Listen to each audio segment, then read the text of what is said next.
Les comentamos a todos los participantes que las bancas tienen una ubicación personal. Los miembros To know that they have individual seats, cada and uno y a the cada una ushers de will ustedes bring you hacia to su your seat, ubicación. to your assigned seat. Las We would bancas just like tienen to un remind you orden that personal. there is Los a miembros personal del ceremonial del allocation of Congreso seats, Argentino van a and acompañarlos those para que working cada for uno y the cada una Argentine tome Congress ubicación. can assist all of the members in finding their assigned seat. Please take a seat and silence your cell phone. I remind you the channel for translation are 1 for German, 2 for English, 3 for French, and 6 for Portuguese. Thank you.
¿Estoy? Por favor, por favor. Pero empiezo con la bienvenida y con todo. Sí, Es uno algo cuando formal. termina, sí, cuando terminan los videos haces una pequeña, pero es para que se sienten y ya se ubiquen. No, ya los ubico. Los invitamos a tomar ubicación, por favor. Please take a seat. Thank you. Para dar inicio a esta nueva jornada de Eurolat 2022. Eurolat 2022.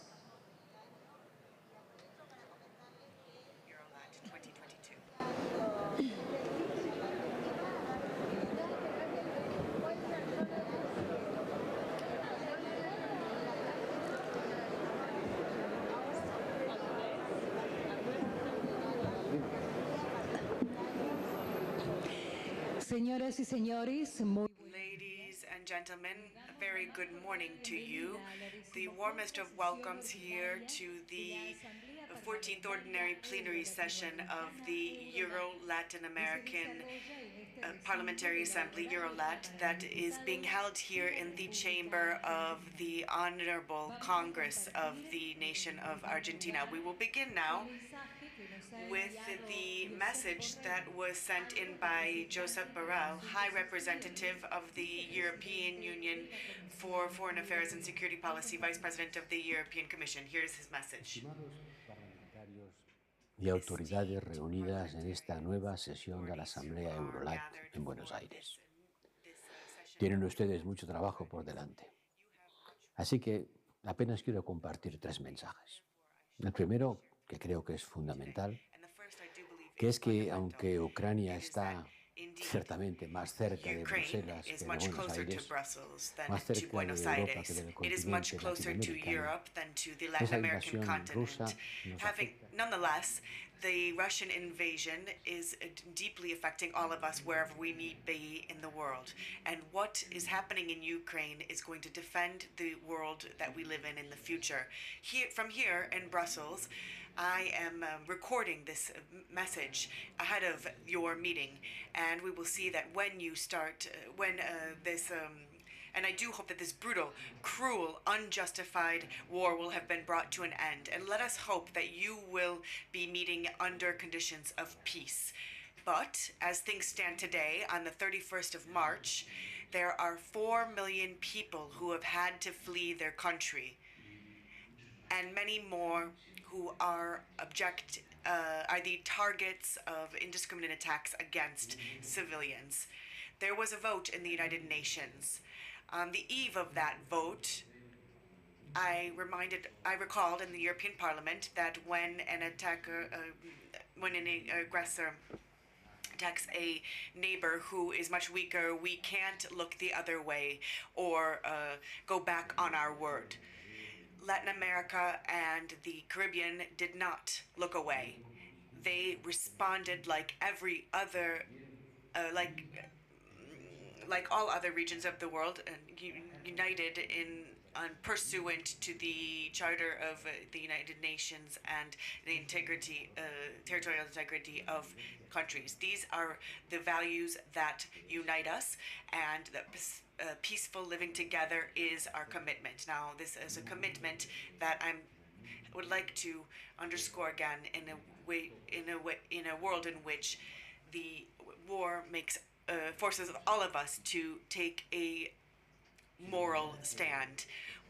And we can't forget the fact that the Russian invasion of Ukraine has shaken the global economy, and it has caused food scarcity, food that was previously produced in Ukraine. It has increased the cost of energy, and it has forced the imposing of sanctions to prevent financing of the aggression.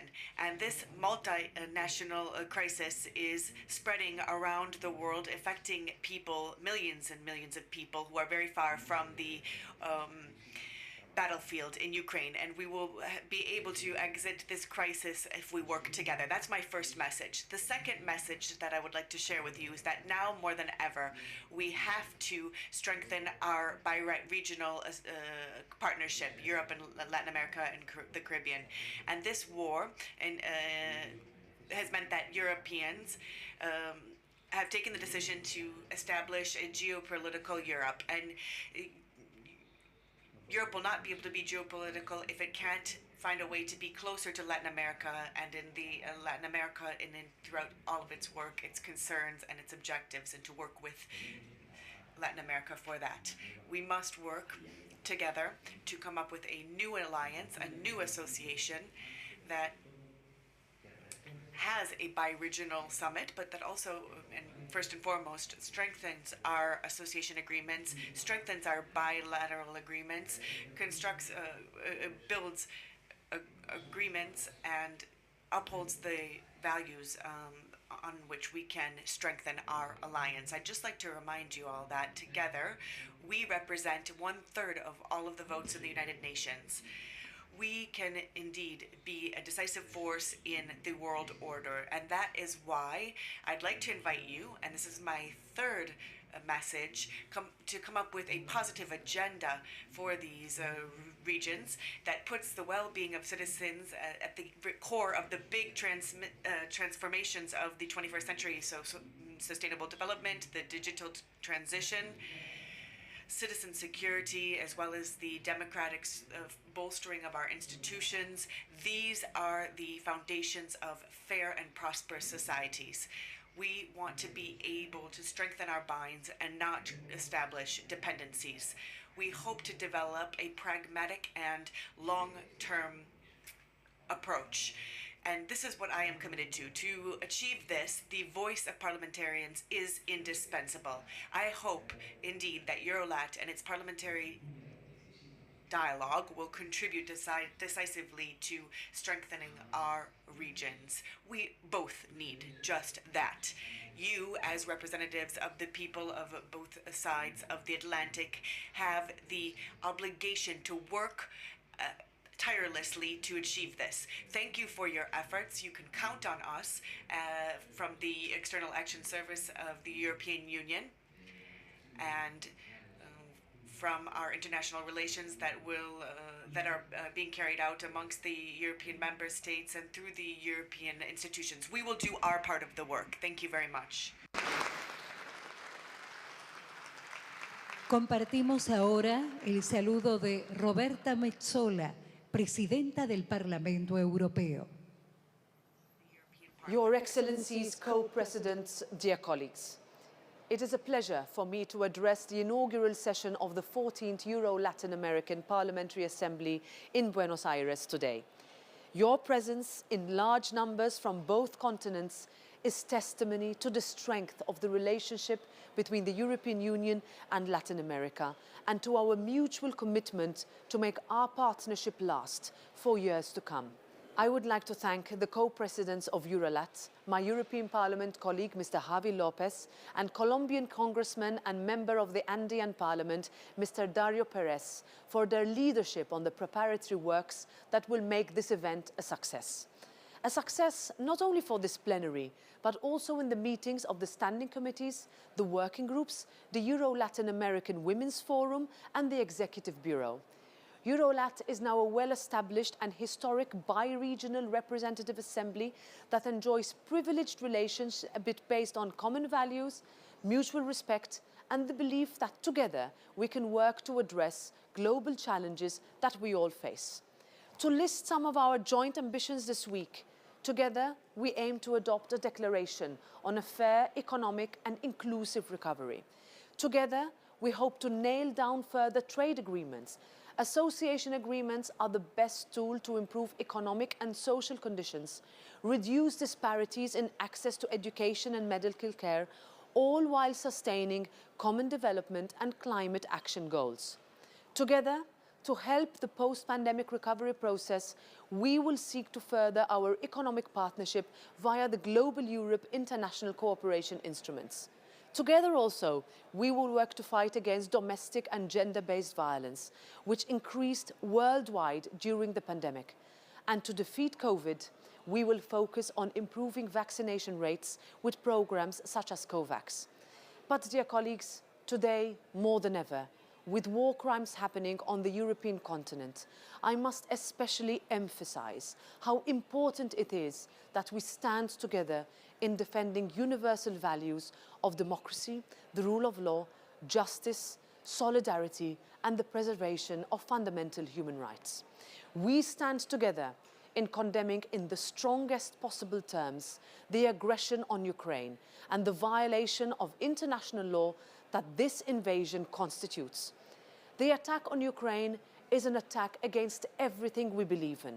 It represents the exact opposite values to those on which the Eurolat Assembly was built on and still worked for. The respect for international law and treaties, for the sovereignty of states, is the only acceptable way to proceed. Multilateralism is the only way. Parliamentary diplomacy and interparliamentary dialogue are today more valuable than ever, and we here in this Assembly are fortunate to be able to enjoy these rights together. Thank you for your attention. I wish you all fruitful onward parliamentary discussions in Buenos Aires. And a special thanks to Javi Lopez for inviting me to address you today. Muchas gracias.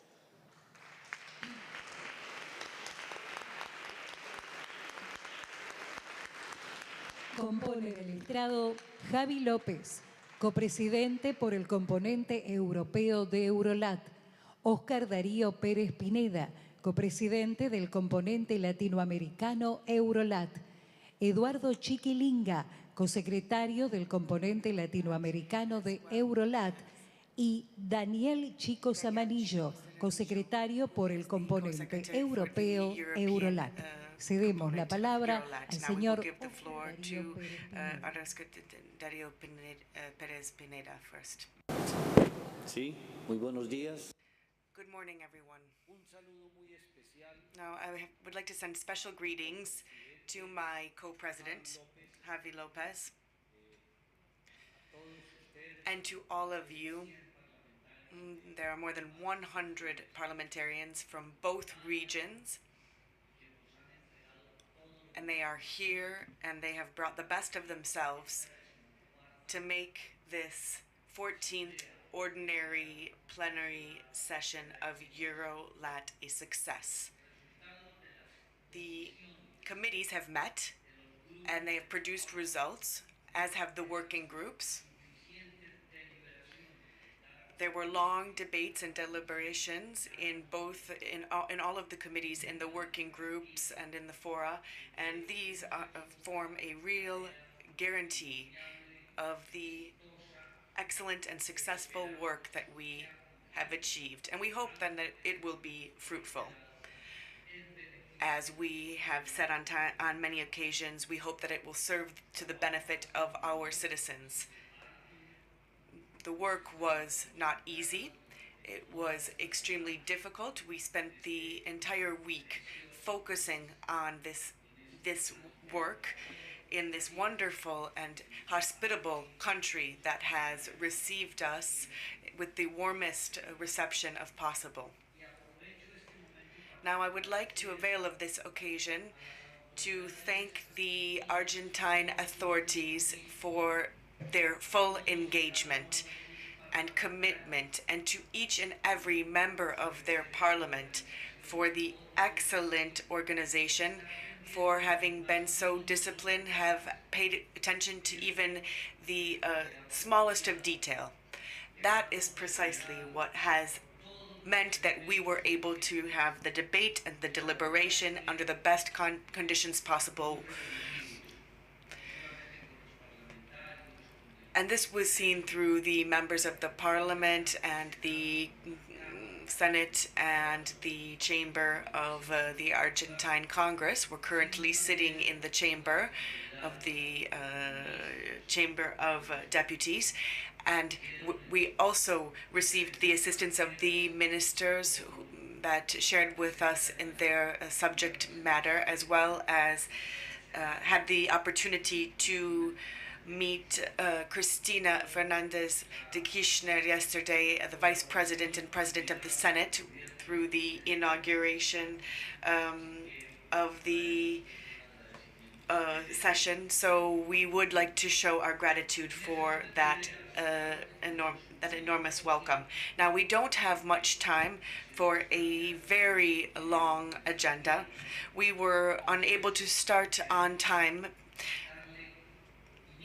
because of unforeseen circumstances. Therefore, I should like to get straight to the work of the 14th Ordinary Plenary Session. I wanted to just remind everyone that we have interpretation today.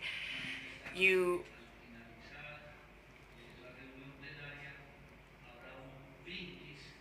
are also invited, cordially invited, to a toast at the end of this plenary session. Another toast, because we have had others, and it's our Argentine guests, hosts who have invited us to this toast.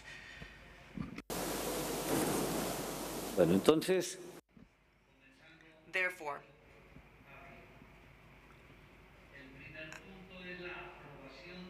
the first item on the agenda, Co-President Javi, is adoption of the draft agenda for the ordinary plenary session.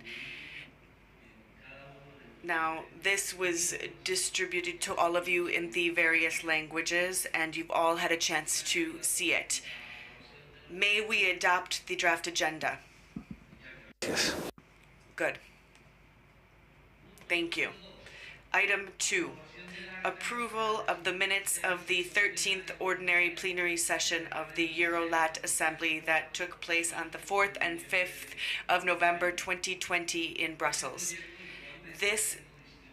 These draft minutes were distributed to you as well in your files, and therefore you may now assess them. And we put them to your approval. So we will consider the minutes of the 4th and 5th of November 2020 approved. Announcements by the co-presidents of the Assembly, including the decisions taken by the Executive Bureau of April 11th, 2022. The most important points under this item, issues adopted during the Executive Bureau, are as follows. The first, an exchange of views on the joint declaration as proposed by both co-presidents in accordance with Article 18 of the Rules of Procedure under the title of "An Fair and Inclusive Economic Recovery in Peace." In addition, the Executive Bureau adopted the agenda and the organization of work on the committees that took place on Tuesday and Wednesday, and for the work that we will be doing today in the plenary. Specifically, the Executive Bureau adopted, including the presentation and voting on the reports of the 3 standing committees. They are as follows.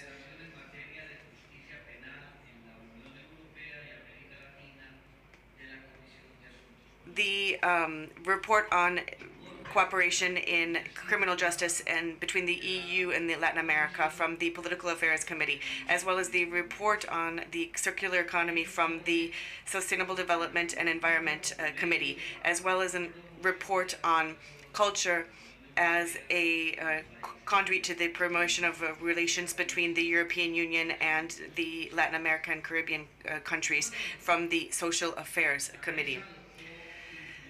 Moreover, the Executive Bureau adopted the decision to include 2 resolutions, 2 urgency resolutions for this plenary session. The first is on the impact of COVID-19 on women, and 2 motions for resolution on the Russian aggression of Ukraine.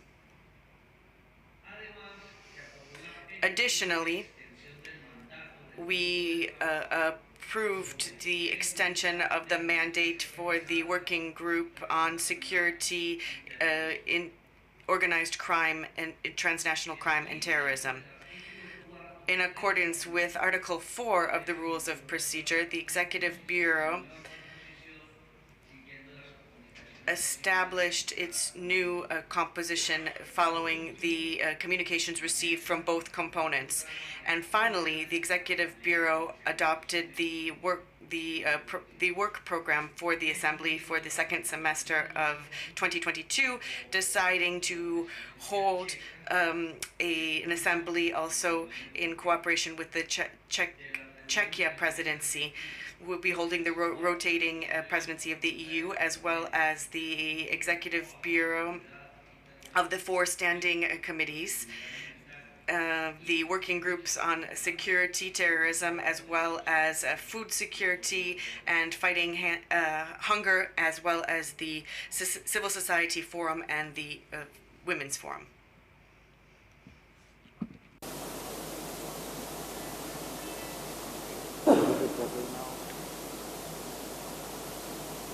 Ok. Muy bien. Excellent.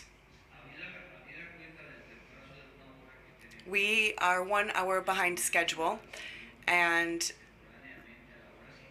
the fact that the meeting did not start at the time we would have hoped, and we've decided therefore to limit the speaking time for all items under for items 4 and 7, so that would be 15 minutes for each item, to be divided as follows. To introduce the debate, the co-presidents will give the floor to the 2 rapporteurs from the 2 components to be able to present briefly their reports for 3 minutes each.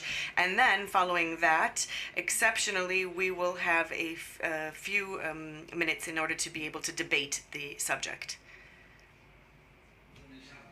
Shall we begin?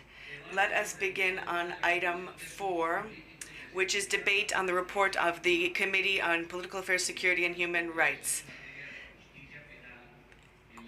Cooperation in criminal justice between the European Union and Latin America. And I should like to give the floor first to Fabio Massimo Castaldo, who is the co-rapporteur from the European Parliament, and he will have 3 minutes to present his report.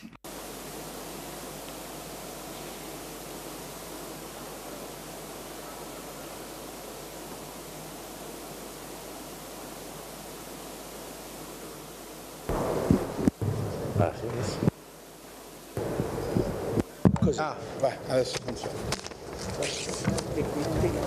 Muchísimas gracias. Thank you very much, dear co-chairs, colleagues, and co-rapporteur, Mr. Spinoza Fidel Esperino. Before I start, I'd like to just thank Argentina and the Argentine people for allowing us to organize this assembly here in Buenos Aires. And you have provided an excellent welcome for us. We started our work in 2019 on this very important topic. Of course, things have been made more difficult by the COVID-19 pandemic, which has not just had an impact on our liberties and health, but also our ability to keep a check on regional democracy as well as international crime. It's impacted all kinds of state organizations. I'm referring specifically here to the topic of our report on the need to strengthen cooperation on criminal justice in the EU and Latin America. This is a report that was adopted with a broad majority in the Political Affairs Committee and now has to be adopted by this committee. I'd like to thank all of the colleagues who've made proposals that we fed into this report. We look at the roles of how we can improve integration through economic and technological progress, but how this has had a profound impact on all areas that we're dealing with here, both social and economic. And so looking to the near future, colleagues, unfortunately we see that illegal activities have also benefited from these types of advances. And often there are loopholes in national legislation or in cooperation. This can lead to specific criminal acts, for example, international terrorism, arms trafficking, drugs trafficking, and human trafficking, as well as corruption and environmental crimes. If I may, I would just like to set out the seriousness of these crimes and the fact that we have to include ecocide on the list of international crimes as soon as possible. And this was suggested by a number of colleagues.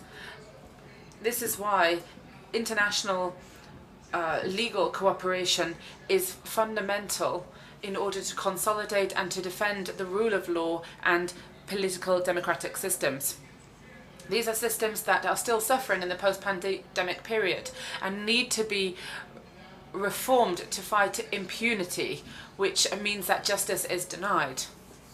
When we talk about justice, we can't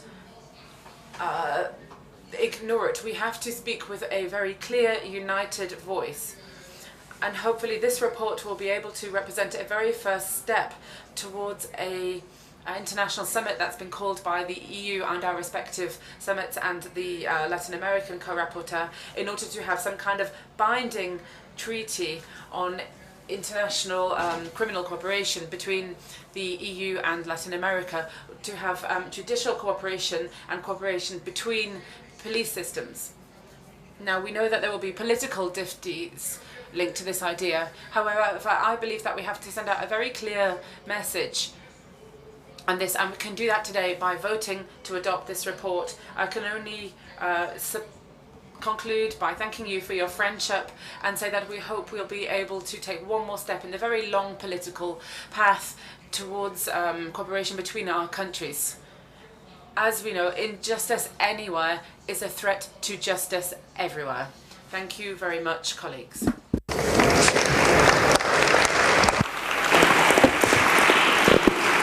Muchísimas gracias. Thank you very much. I now give the floor to our colleague, Massimiliano Sumerillo. Thank you very much.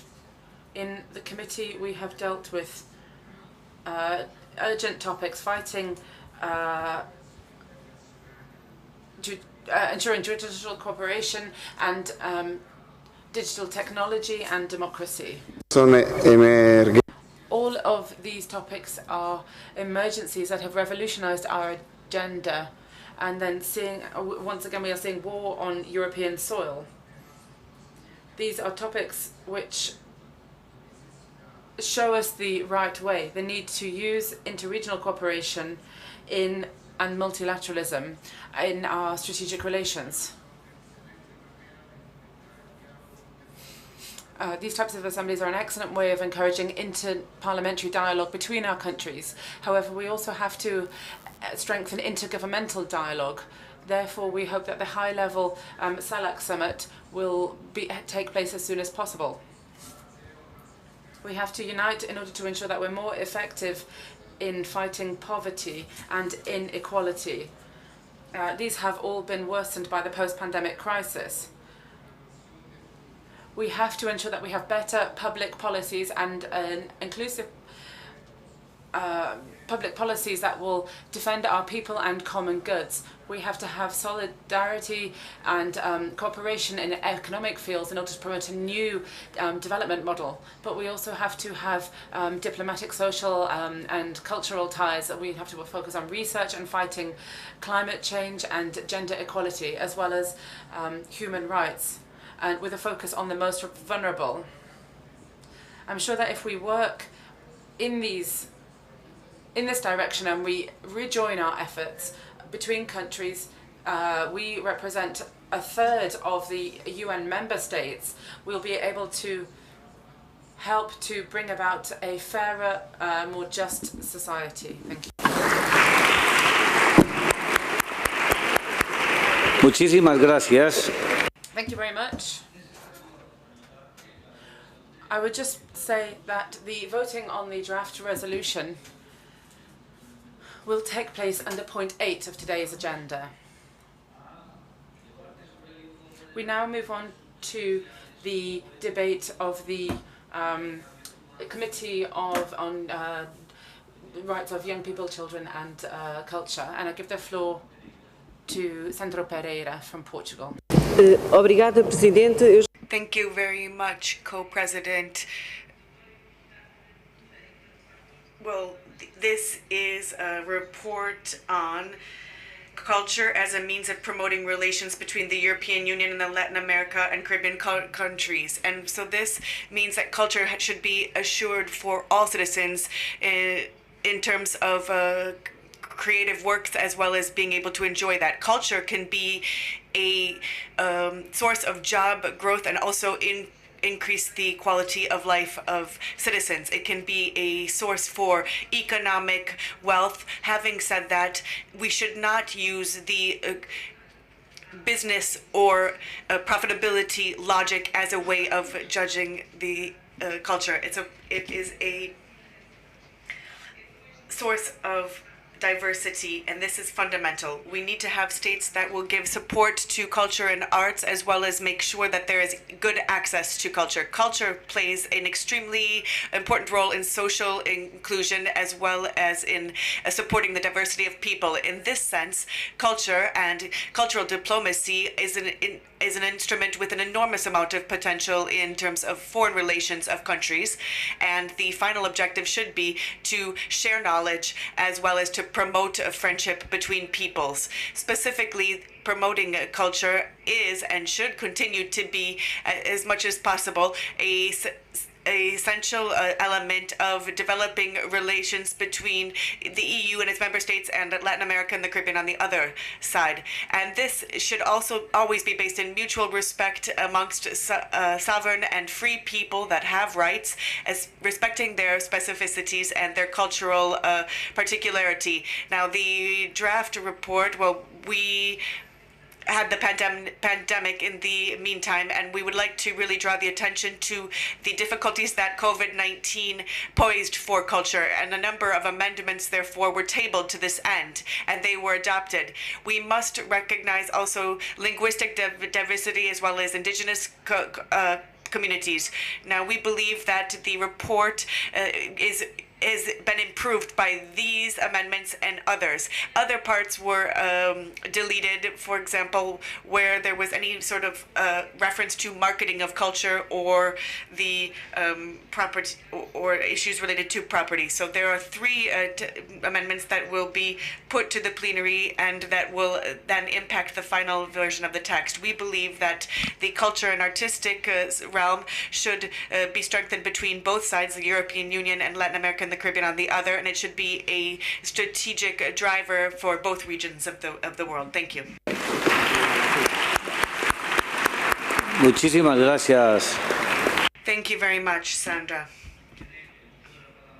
Now, I'd like to give the floor to Alicia Lizeth Ticona from Parlatino, Bolivia.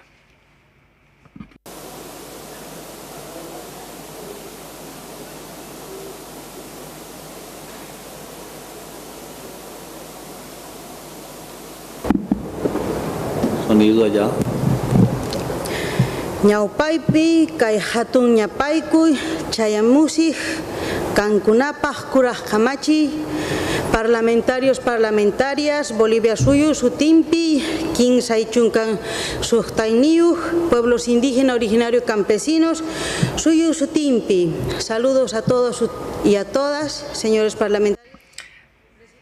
Members of Parliament, please receive greetings from our plural national Republic of Bolivia and our 36 nations. Now, culture in a global, regional, and local world through certain systems of supranational governance has an influence on the agenda and the use of certain cultural instruments outside of the governments, and sub-state stakeholders, for example, also have an impact. In transnational networks have an important role to play in international culture. Countries and peoples of the European Union are united with the people of Latin America and the Caribbean. there are historical, spiritual, and cultural roots that unite us and that share the values of solidarity, human rights, freedom, and of course, rule of law.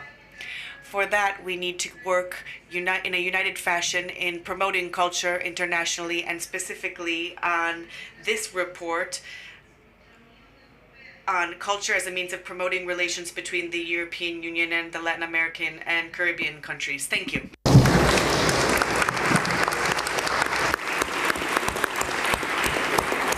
Muchísimas gracias, Alicia. Thank you very much, Alicia. Now, on this item, a request for the floor has been made. Iban Garcia del Blanco has requested the floor, and he shall have it for 2 minutes. Sí, se oye, sí. Can you hear me? Good morning, everyone. Ladies and gentlemen, members of parliament, I wanted to avail of this opportunity to congratulate both rapporteurs on a report that I think is crucial.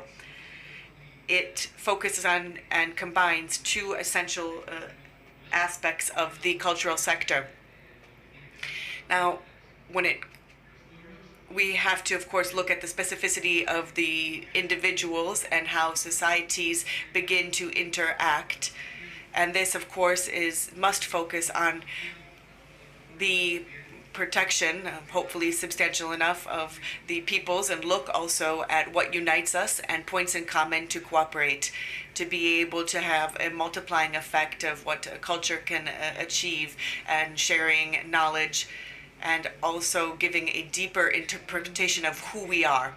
Now, this is a report that does combine the perspective of culture and creative work as a source of wealth, such that our societies can grow. Now, in the European Union, culture and the creative industry accounts for more than 30% of our GDP. And that means that we could have a great opportunity to cooperate on both sides of the Atlantic to really harness the possibilities of culture. Along these same lines, I believe that this report really focuses positively on protecting the rights of those who have created original works, to safeguard them so that their works are not expropriated from them illegally, so that we can protect these creative works, which is a good in of itself. We also need to look more at harmonizing in terms of IP legislation. To conclude, I'd like to thank everyone and really also thank the organizers for having given us amazing experience in the best conditions possible in Argentina and in Buenos Aires. And in fact, many of us said that we would come back as soon as we possibly can, because there's something really special here in Buenos Aires. So thank you again. Muchísimas gracias, Iván. Thank you, Ivan. Again, the voting on this draft resolution will take place under point 8 of today's session. We now move on to the debate on the report from the Sustainable Development, Environment, Energy Policy and Research, Innovation and Technology Committee, and this is on the circular economy. I'll give the floor to Clara Eugenia Aguilera. She has been an excellent co-rapporteur. She can take more time because she can take my turn because I'm here chairing the meeting. So please go ahead, Clara.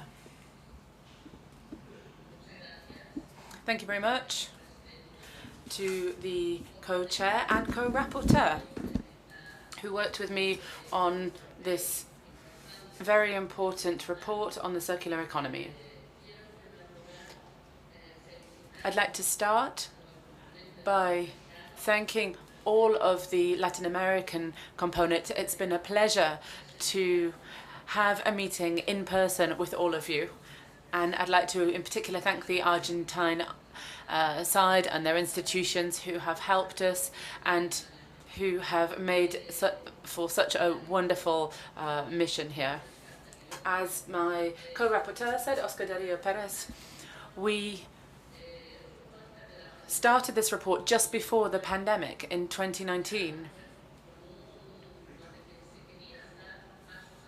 And there we were wanting to make progress. We continued to work because it was very important to work towards putting an end towards excessive consumption in the world. The pandemic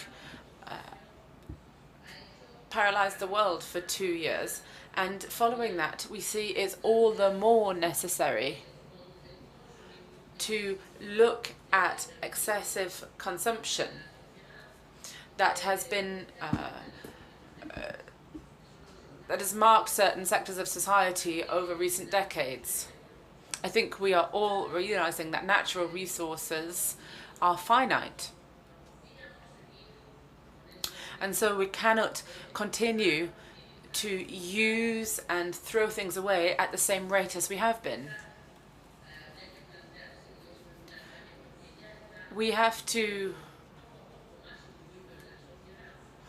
look at the fact that things are moving now, although there's still a lot of work to do. In Europe, we've seen significant legislative changes. However, more effort does have to be made.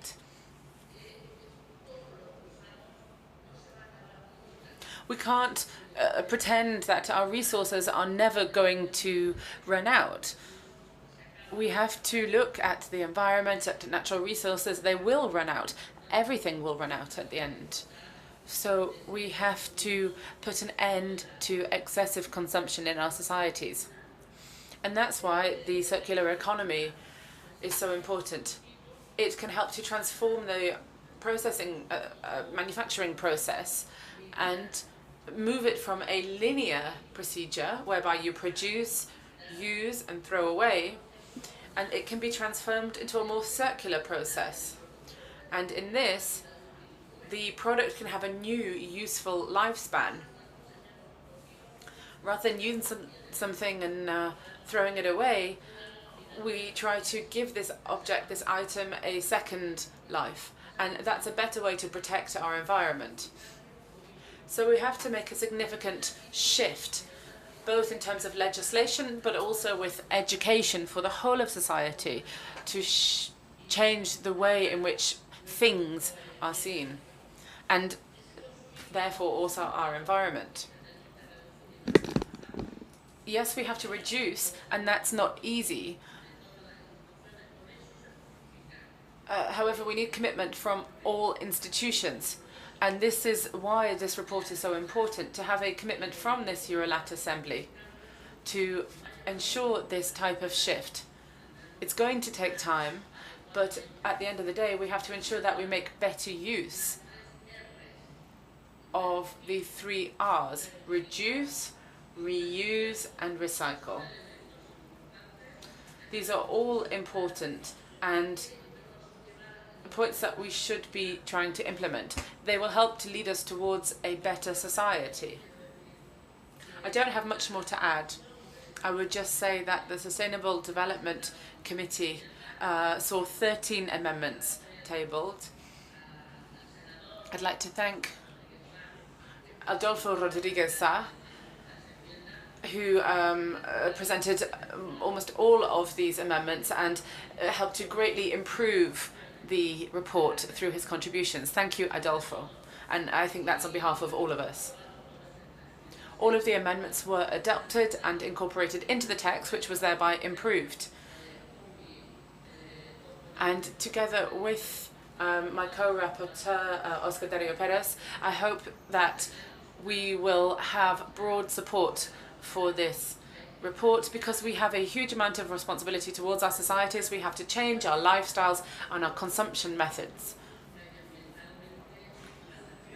For our environment, for the natural world, it's going to be much more healthy. Thank you all very much. Muchísimas gracias, Clara Eugenia. Thank you very much, Clara.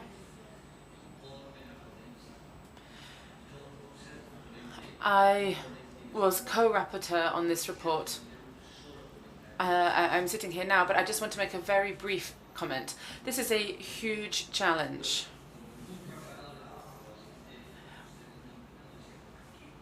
We very much were pleased to see the adoption of the circular economy package in the European Parliament, and it's something that we need to reproduce here. I think it was an excellent initiative. Just by way of data,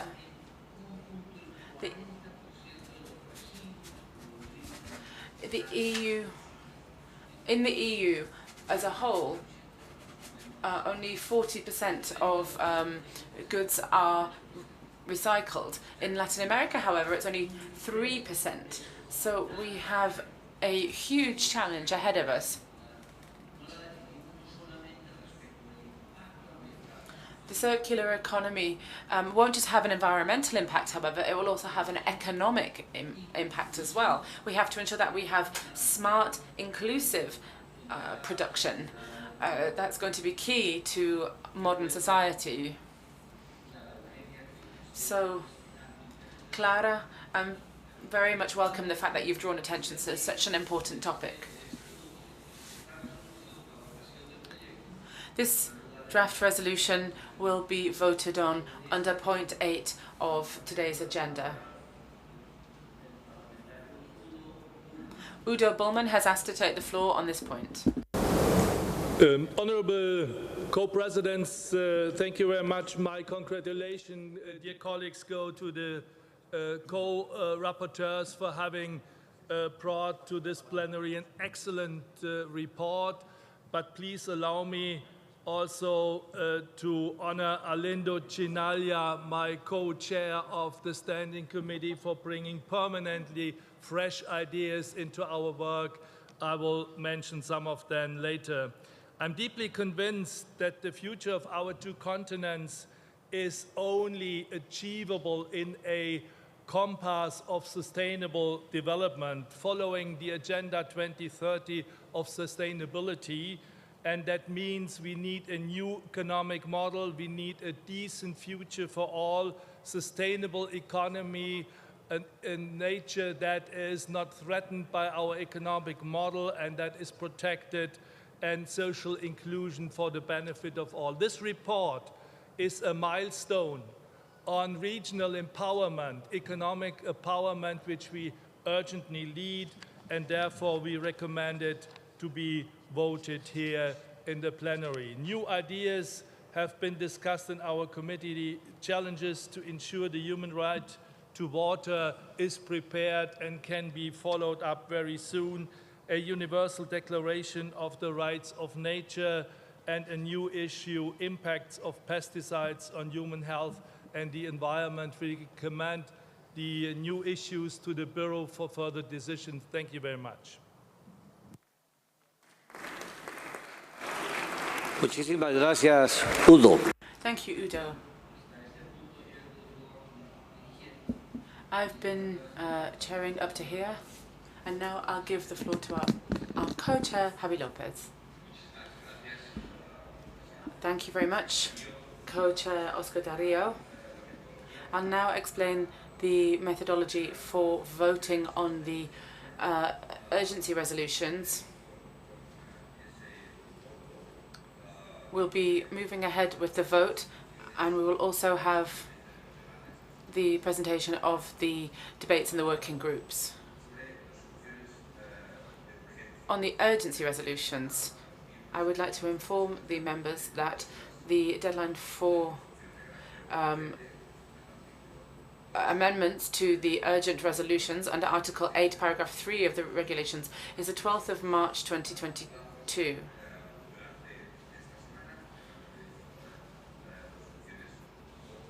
And so that has allowed us to have joint resolutions this week. We have two topics that were looked at in the Executive Bureau. One was the war in Ukraine and Russian aggression.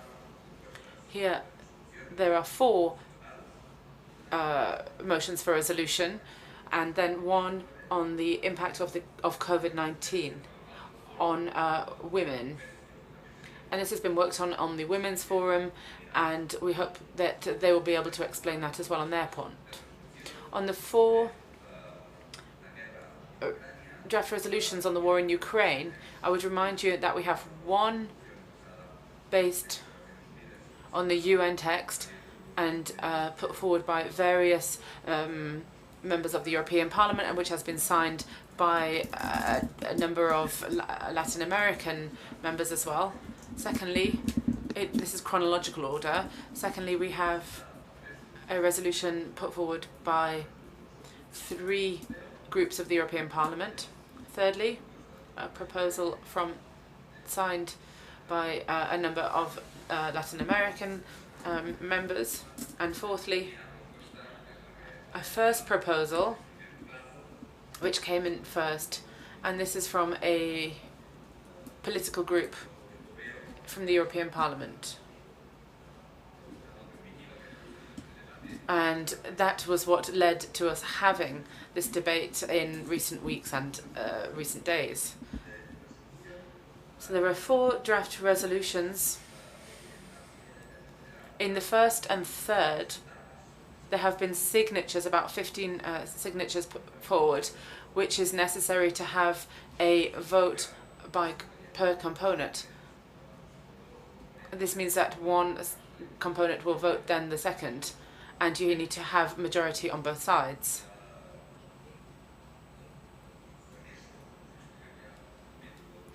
So I'll explain the voting method.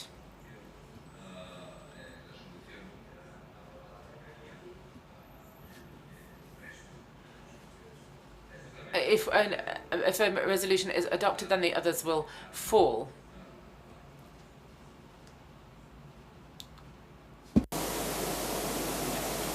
Las 4 por componentes, nuestra petición.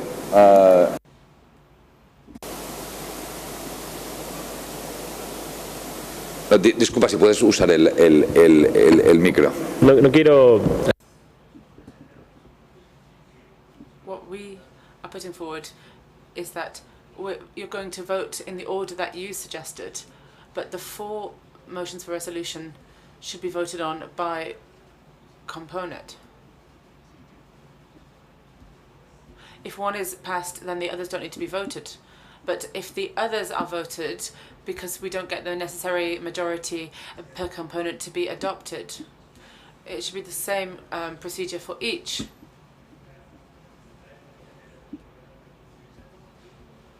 This is, I think, how the Latin American component had intended to handle the votes. Okay, so 4 proposals, draft resolutions with signatures, and there'll be a vote per component for the 4.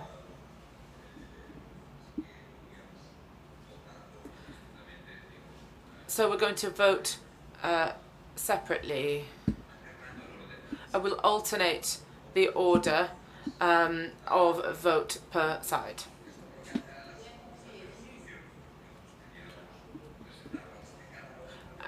So that was the methodology, how we're going to vote. And having said that, we now move on to the next point, which is the vote. Point 8, which is vote on the draft resolutions, including on the reports put forward by the 3 standing committees.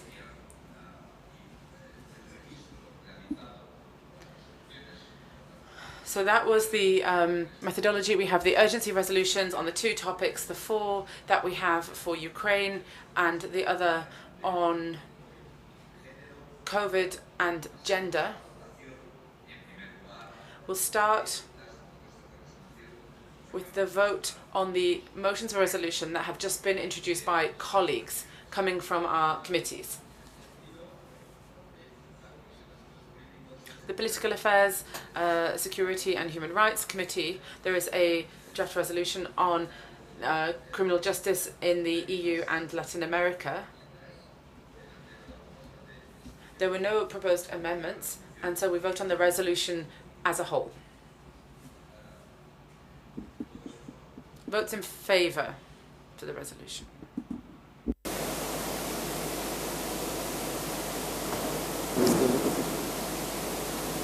Votos en contra. Votes against. Abstentions.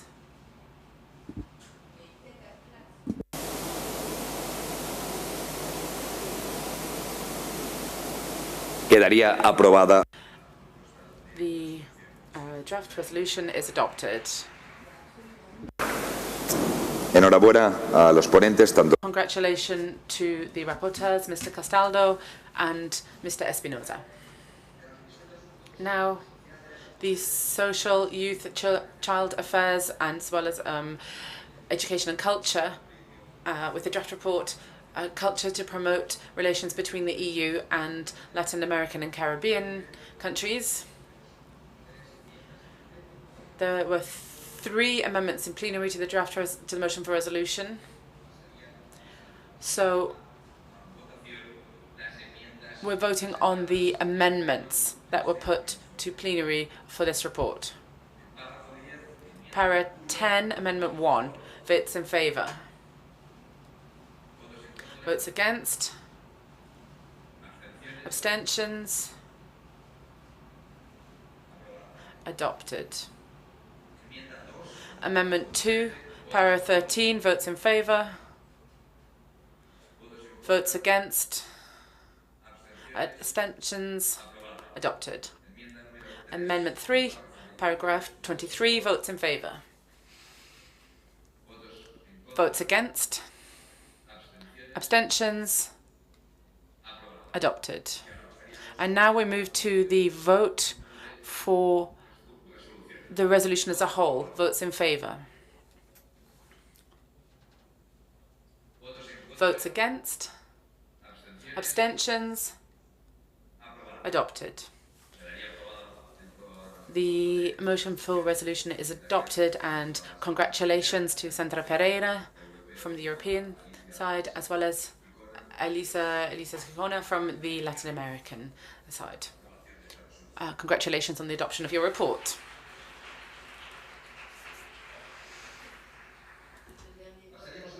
We now move on to the third motion for resolution, which is from the reports done by the committees. Here it's Sustainable Development, Environment, Energy, Policy and Research, Innovation and Technology. And this is the motion for the draft report on the circular economy. This is by rapporteurs Clara Aguilera, Oscar Dario Perez, no amendments, and so we vote on the resolution as a whole. Those in favour? Those against? Abstentions? The report is adopted. Congratulations to both of the co-rapporteurs. Pérez. Así pasaríamos a... Then we will move on to the vote on the draft motion for resolution on urgencies. So we will begin by looking at the first urgency resolution, which is the impact of COVID-19 on women. 9 amendments were tabled, and we will now put them to the vote.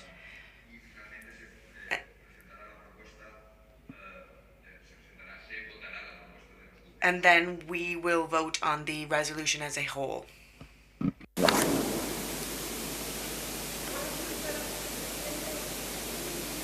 Por favor, Julia. Julia?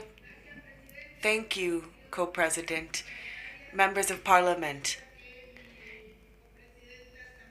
Samira was a co-rapporteur with me on this, and she too will address this subject, but I thought it was important to thank everyone who helped us in working on this for 2 years, from both the Latin American and the European side. And they worked so hard on this motion for resolution during the pandemic. We had to have virtual debates, women from both continents who contributed to the proposal that we are putting to you today. Therefore, I should like to really thank them all, and I hope that you will all do so with us as well. Samira, would you like to take the floor as well? They are the 2 co-rapporteurs on this motion for resolution. Go ahead. Gracias, estimado presidente. Thank you, Co-President. How long do I have? 3 minutes? Digamos, una pequeña presentación. A short presentation, and then you can explain the work of the group. It's a great pleasure for me to present this motion for a resolution for an urgency from the Women's Forum on the impact on women of COVID-19. So I'd like to begin by thanking all of the members, political parties that took part in the drafting of this working document during the last forum and working on this urgency. It was a very in-depth process. I'm extremely proud of what we are presenting, and we saw COVID-19 didn't impact all in the same way. We also saw that there were structural deficiencies that exist around the world, in, for example, social, economic divides, as well as between men and women. And what we're discussing here in this motion, urgency resolution is that big divide that is getting wider with all of the existing divides. Now, women in all of their diversity were highly impacted by the pandemic. Not only do they make up the majority of healthcare professionals, but they also have an additional load in terms of the gender roles that persist. Having said that, we know that they are the minority in decision-making positions. They were on the front line during the health crisis. And what did they receive in exchange? Gender-based violence against women increased around the world. Access to sexual and reproductive health and rights were limited. And women were on the front line, and that meant that they also were more likely to get COVID. In Europe, women even lost their jobs at a higher level. All of the jobs that were destroyed during the pandemic, 40% of those jobs were lost by women. During the economic recovery, women did not reach economic recovery as quickly as and with the same strength as men. Black women too have even more problems to find new jobs, and this is absolutely unacceptable. Women deserve to have access to all health and social services. They deserve to be full-fledged parts of our economies wherever they would choose to work, and receive fair wages that is commensurate with the work they do. Now, women should also be free of violence and intimidation and be a part of public decision-making to make their own decisions about their bodies and their future. We know that the consequences of the pandemic were uneven. We shan't accept that women's economic recovery be unequal. Thank you.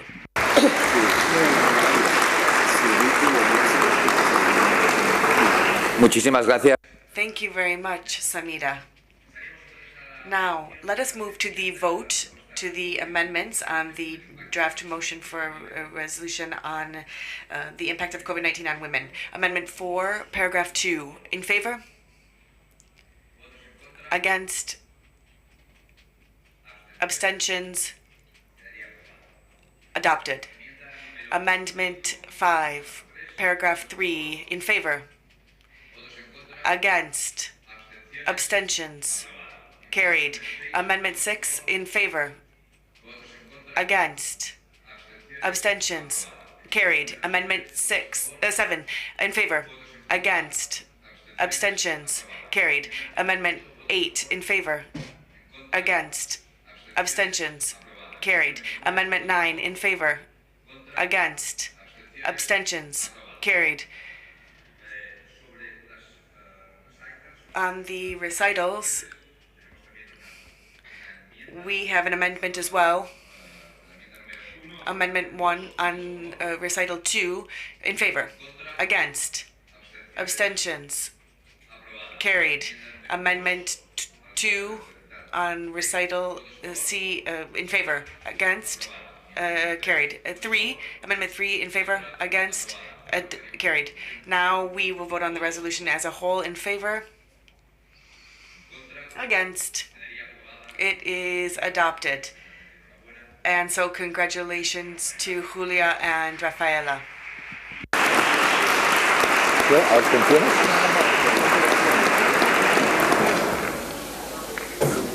¿Me recuerdan que no hemos tenido abstenciones? I would just like to recall that there are no abstentions during the vote. Now, we will look at the 4 motions for resolution that are in cascade. If one is adopted, then the others will fall. So we are looking first at the joint motion for resolution on Russia aggression against Ukraine, the war in Ukraine.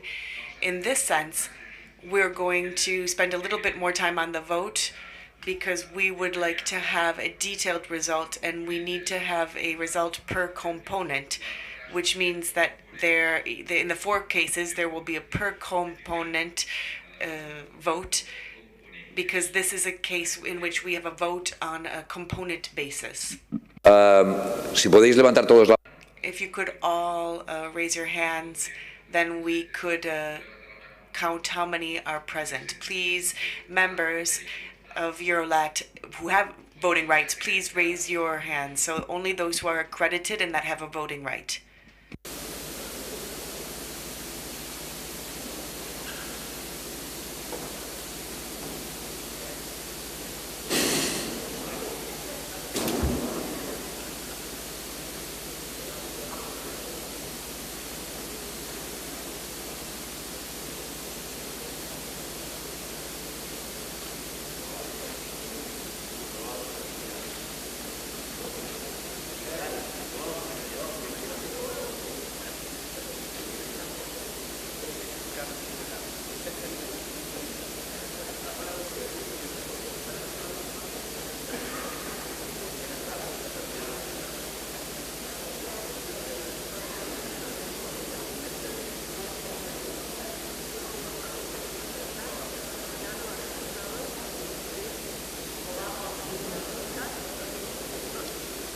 ¿Bien?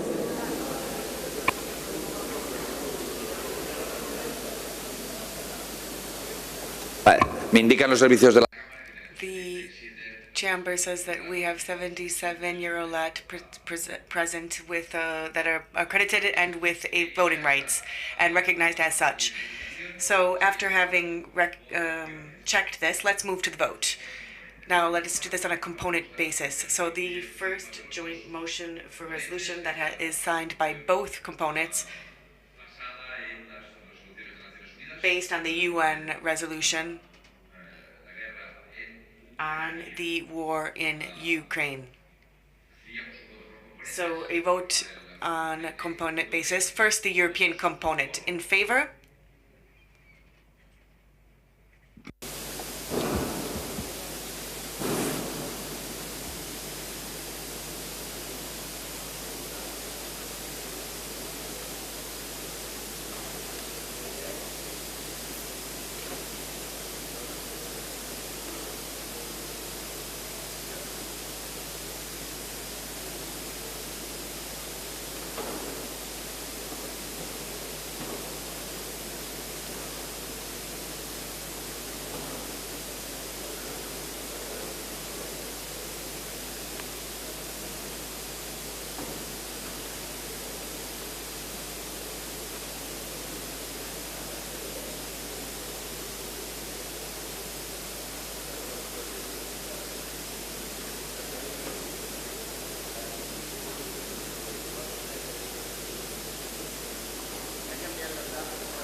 ¿Votos en contra? Against?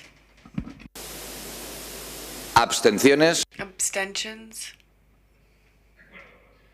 Okay.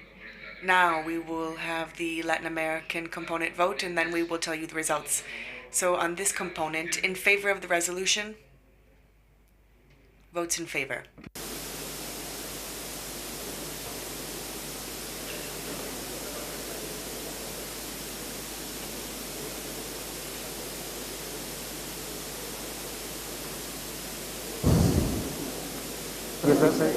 Ya está.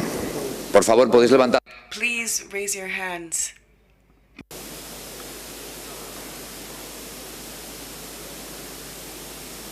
¿14, 15, 16, 17? Yo cuento.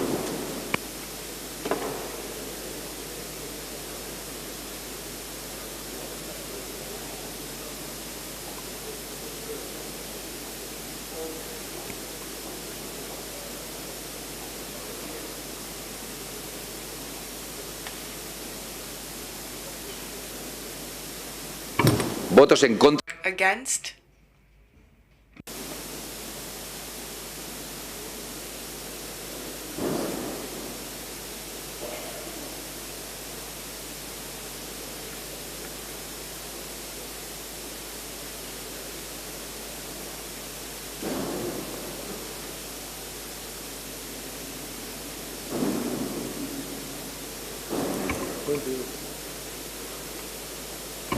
¿Abstenciones? Abstentions?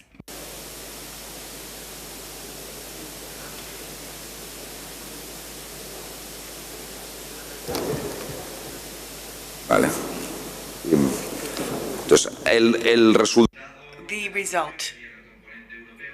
For the 33 in favor, 1 against, and no abstentions. That's the European. In Latin America, 17 in favor, 22 against, and 1 abstention. Therefore, it is not adopted. And so let's move to the next motion for resolution. We will have a vote by component, and we know that the number per component is 77, but both components must vote in favor for it to be adopted. In this case, the Latin American component had 17 votes in favor, 22 against, and 1 abstention. Therefore, the Latin American component rejected the motion, and therefore it cannot be adopted. And the European the European component knows that it was 33 in favor. Second vote. We will vote on the joint motion for resolution of the various groups of the chamber after they agreed on the first proposal for the resolution.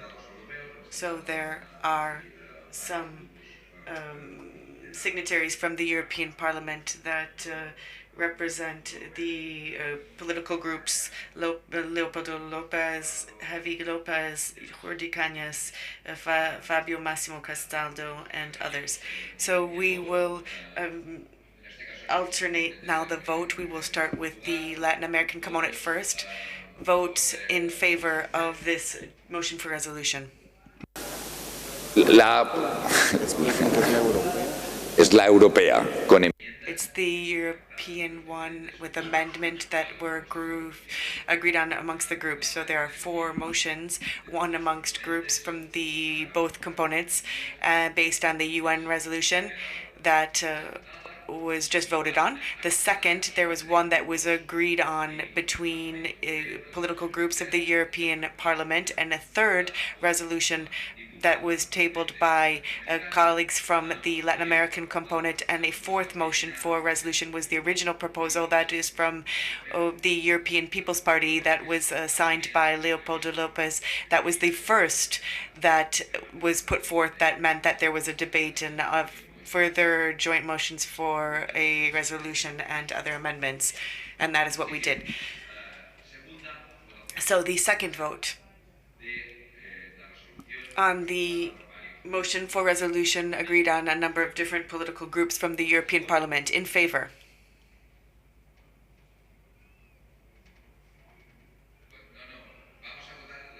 We will vote on the Latin American component first, because we are flipping the order each time, so to alternate. Otherwise, it's the same order. That's the only reason we're doing it this way this time. So in favor? Against. Abstentions.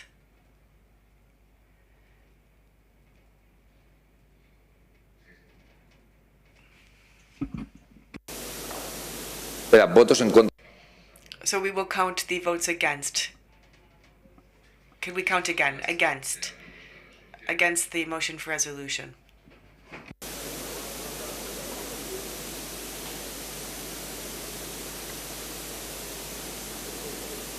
Vale. Ahora la dimensión europea. ¿Votos a favor de la propuesta de resolución? So votes in favor of the joint motion for resolution on the European component. ¿Votos en contra? Against. ¿Votos en contra? Against. Abstentions. Perfect.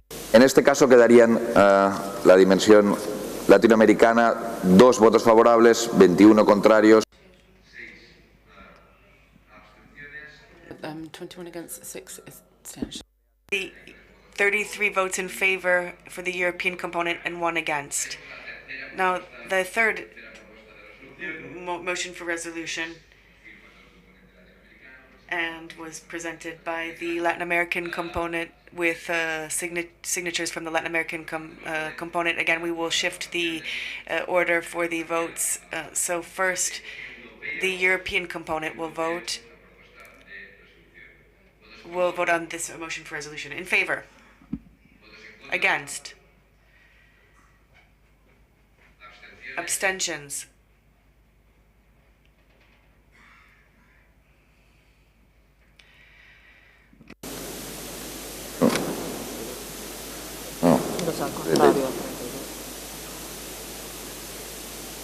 ¿Había un voto favorable o...? Vote in favor of a vote. Perfecto. Perfect. Now, we have a vote in favor. 1 vote in favor. 1 vote in favor. Vale, vale. And 1 abstention. Vale, perfecto. Perfect. Thank you. Now, the Latin American component. In favor?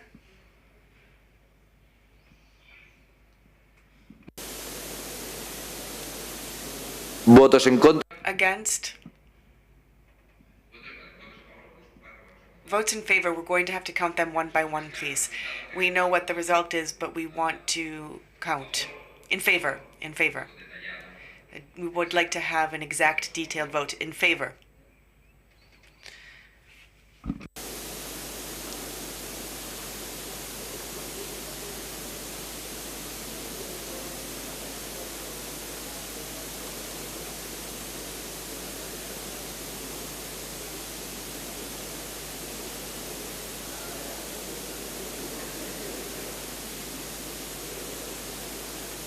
¿Votos en contra? Against. ¿Abstenciones? Abstentions. Serían 36. 36. Serían 36 votes in favor, 6 abstentions, and no votes against on the Latin American component. And it was 32 votes against for the European component, 1 in favor, and 1 abstention. And therefore, the motion for resolution has not been adopted, is not adopted. Y ahora pasaríamos. Now, we move to the 4th motion for resolution. That was the original motion presented by, tabled by the, on behalf of the EPP group by Leopoldo Lopez. We will vote the Latin American component first. Those in favor of this joint motion for resolution.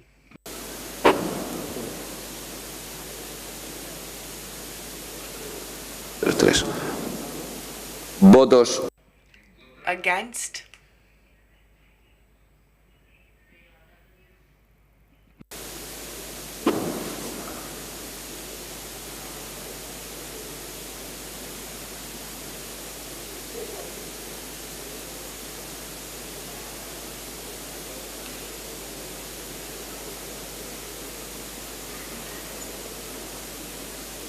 Abstenciones. Abstentions?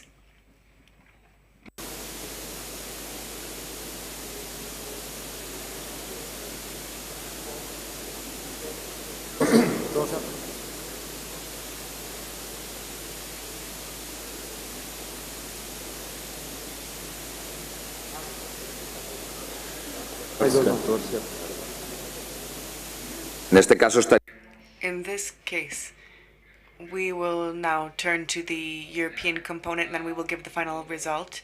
So in favor of the joint motion for resolution.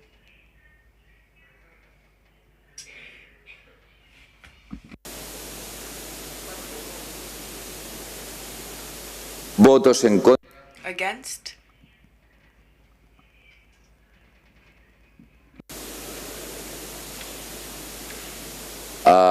Abstenciones. Abstentions? En este caso sería. In this case, Latin America 3, 25 against, and 14 abstentions. European component 32 in favor, 2 against, and no abstentions. Therefore, it has not been adopted. So this motion, the fourth, has not been adopted either. So that brings the votes to an end on the urgency resolutions, and that brings us to item 10.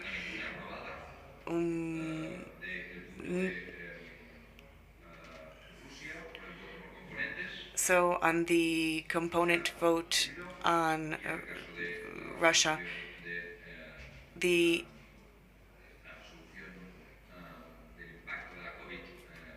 resolution on impact of COVID on women was adopted. So 10, presentation of the results of the Eurolat American Forum, Women's Forum. Now we could give the floor to Julia first. Presidente. Thank you very much, Co-President. It's very kind. We had an extremely important meeting of the Women's Forum here in Eurolat with a panel on sexual health and reproductive rights of women. And we had a very broad overview of all aspects of this with all political schools of thought, as well as academia, civil society, media. They were all present, and they gave us a broad view of what the situation is in our countries in terms of sexual and reproductive rights and health of women, and also in Europe, so in Latin America and in Europe. So the participation and the work that we did in it as a whole was extremely diverse. We listened to all the different voices, and that has meant that the forum, Mr. Co-President, has been bolstered yet further. And there were several proposals from women also who were not panelists, but who came to the discussion and to also give their perspective that was different. Now, from now until the next plenary, we will be working on this. President and colleagues will focus specifically on the need and even urgency to have a gender committee and a women's committee and a diversity committee here in Eurolat, a standing committee. So you saw the report, and Samira presented that. It was very blunt about what the situation of women is, what the situation of COVID was, and what that has meant for women to consistently lose their jobs, to not have any assistance with care. We saw this with with COVID. We saw that women were in care roles for the elderly and for families. Majoritarily speaking, women took care of that, and a lot of jobs and rights were lost, Mr. President. Therefore, henceforth we shall work to make a request to the Executive Bureau to amend the rules of procedure to establish a standing committee that could address these issues on a regular basis. So to the both co-presidents, I want to just remind you that the work was really hard, and women, and I really do want to focus on one point, there were different political ideologies. Nonetheless, we all had the same point of view that we would continue to fight for women's sexual and reproductive health and rights, and to uphold their diversity, as well as the LGBTQ communities that were very on board with our proposals as well. That's all. Thank you.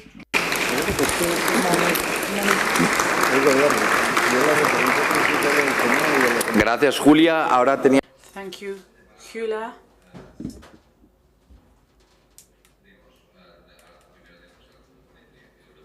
We'll hear from the European component.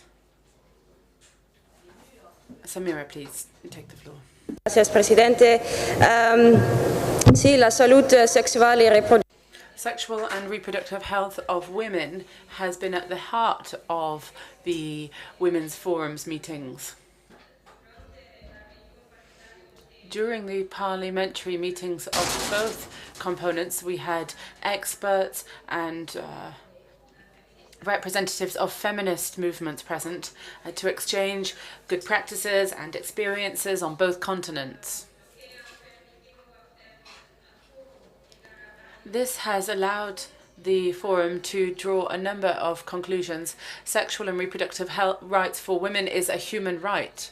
Countries have a duty to respect, protect and fulfill all rights linked to the sexual and reproductive life of women. Sexual education has to be accessible to children and teenagers in order to ensure that all adults are freer to choose their sexual life without repression. The laws on this have to be under constant public scrutiny in order to ensure that it will be effectively applied and that all women will have access to them, both in rural areas and in urban areas. Women's involvement in political decision-making procedures or other processes, for example, for conflict resolution, has to be guaranteed and protected. And finally, last but not least, it's important for media to avoid repeating gender stereotypes. The meeting concluded with a unanimous proposal for the forum to be converted into a full committee of the Eurolat Assembly. I would like to thank all members and rapporteurs and speakers who were invited to participate. I thank them all for their contributions, and I hope to be able to meet you in the next Women's Forum. Thank you.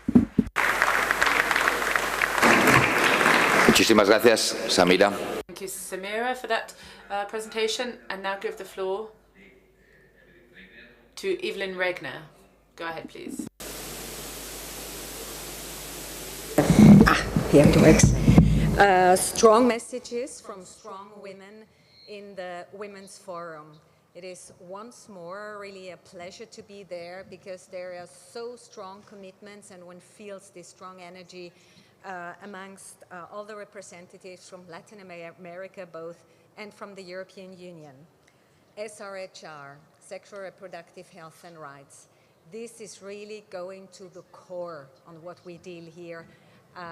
It's about a fundamental right. It's about self-determination. Every girl, every woman has to be in the position to decide on her own when, how, with whom, however she does have sex, and this needs a lot of education. So we had an excellent input on how this could be done, because we heard so much progress in the positive sense has been done in countries over Latin America, also in Europe, but we heard excellent on how was happening and is happening in Chile, in Argentina, but also in other countries. And then there is strong legislation, and this legislation also has to be implemented.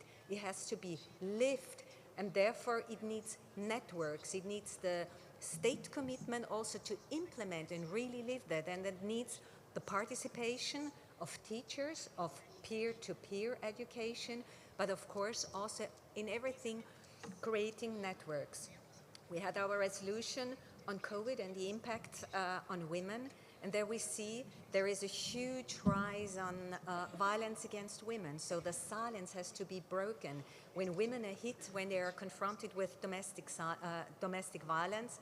So also here, an input also on the state side, where to go, which phone number to dial, which network to contact. Finally, of course, SRHR is also about trans identity. It is about improving legislation on same-sex partnerships, and therefore the conclusion is a lot has been done, but it is among all those strong women in Latin America and in Europe to fight, to defend what has been achieved, and to fight strong against pushbacks, against the negative influences that have been happening and are happening all over the world too.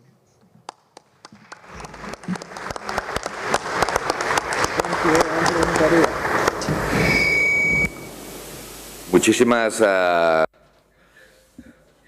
Thank you, Evelyn. With that, we move on to point 11. This is presentation of the results of the meeting of the Civil Society Forum. And I'll give the floor to Mark Angel, who has asked for the floor.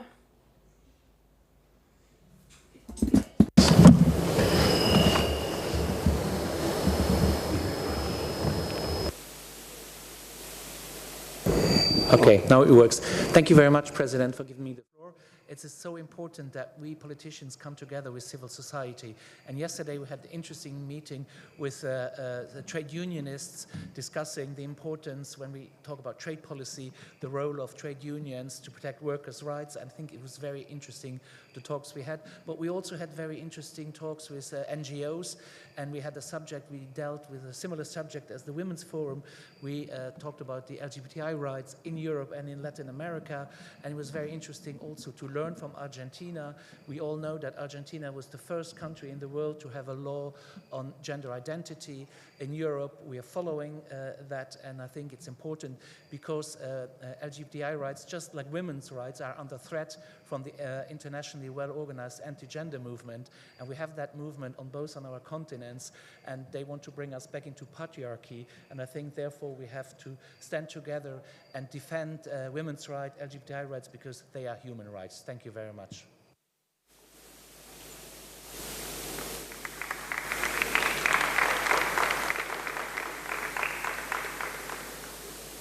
Muchísimas gracias. Thank you very much. Alejandro Carlin now has the floor.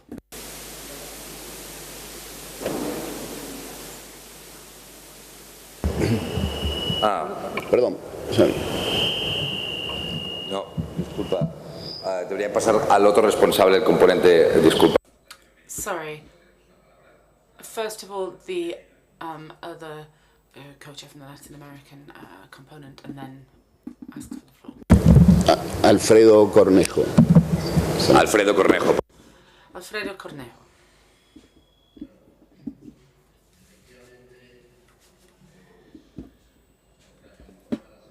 Well, I would like to inform you about this forum.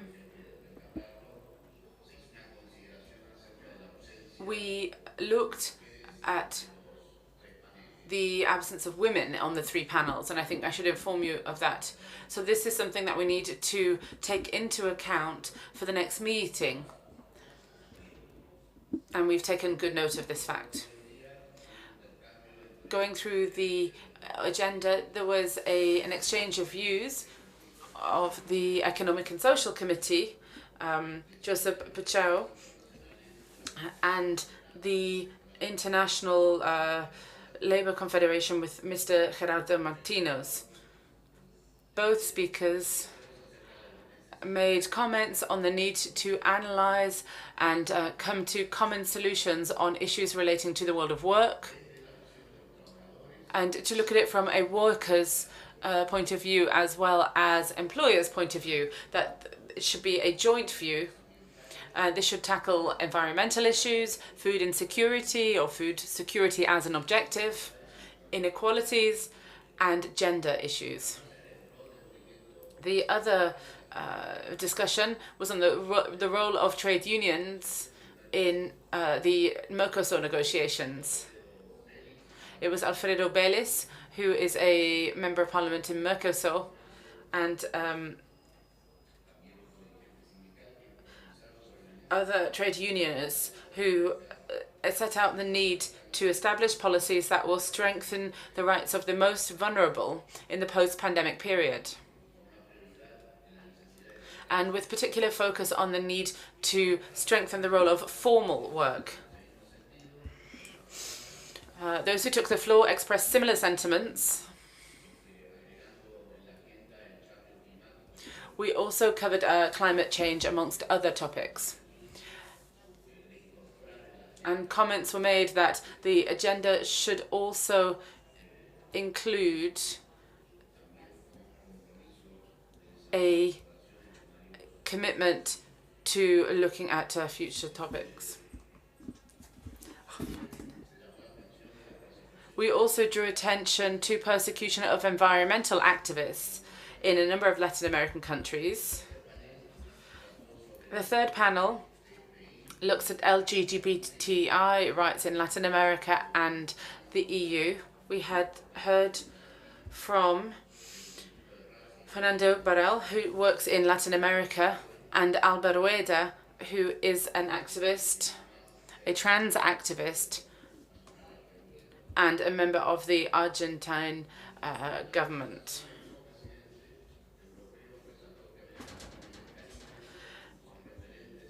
We also heard that Latin America and the Caribbean and the EU are reference points when it comes to diversity.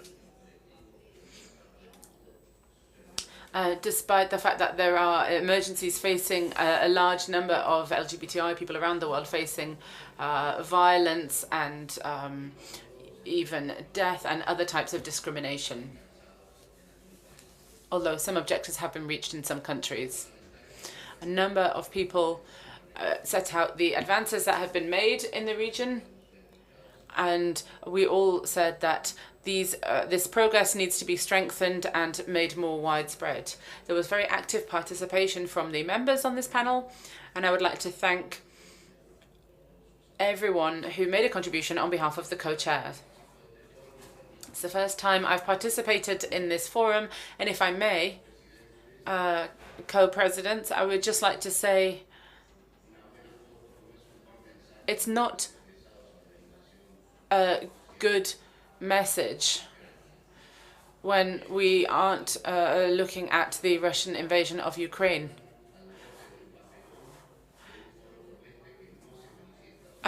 Because of bureaucracy and rules, it means that a forum like this has not been able to say anything about this invasion. And I wanted to take this opportunity to set that out.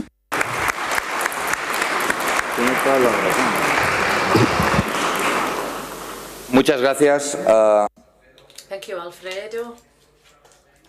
Two people are asking for the floor. Alejandro Carlin first, then Adolfo Mendoza. First speaker, please. Ahí está. Bueno,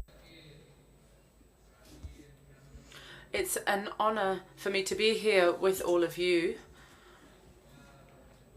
with this highly qualified representatives of both Europe and Latin America.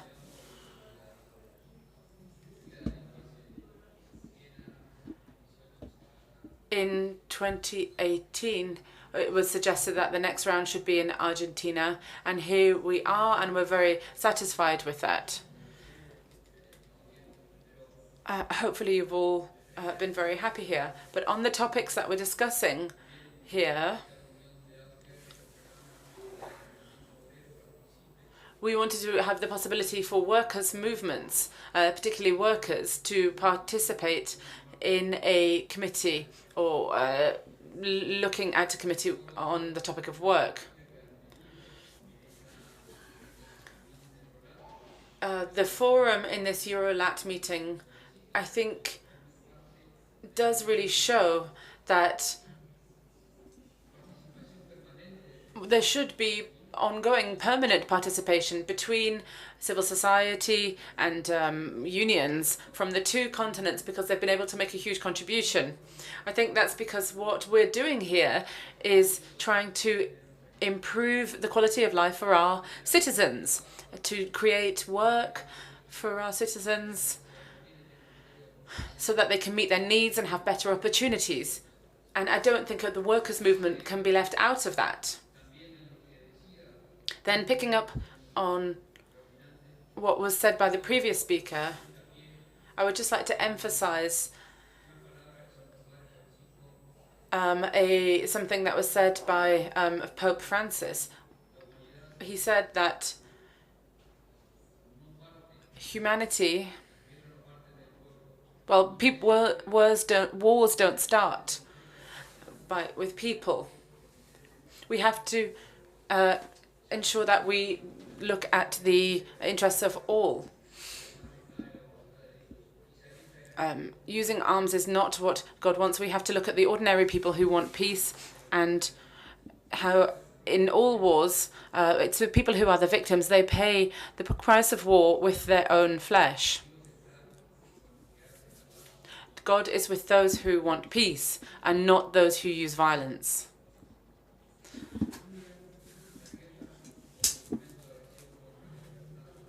War should not be used to oppress other people or to solve international conflict. Thank you. Thank you for being here, and thank you for having this opportunity to allow our people to share their opinions and to make recommendations that will feed into our work. Thank you. Muchas gracias. Tiene la palabra Adolfo Mendoza, por favor. Next speaker, please. Thank you, Chair.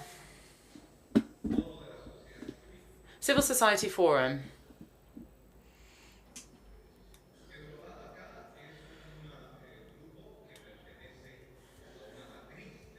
Eurolat is part of the democratic development matrix.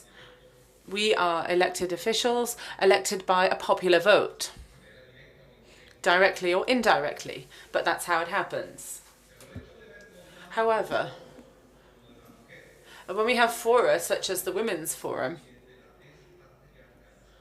we should also be looking at removing the patriarchy, because we're transforming states, and to do that we have to transform the state based on patriarchy.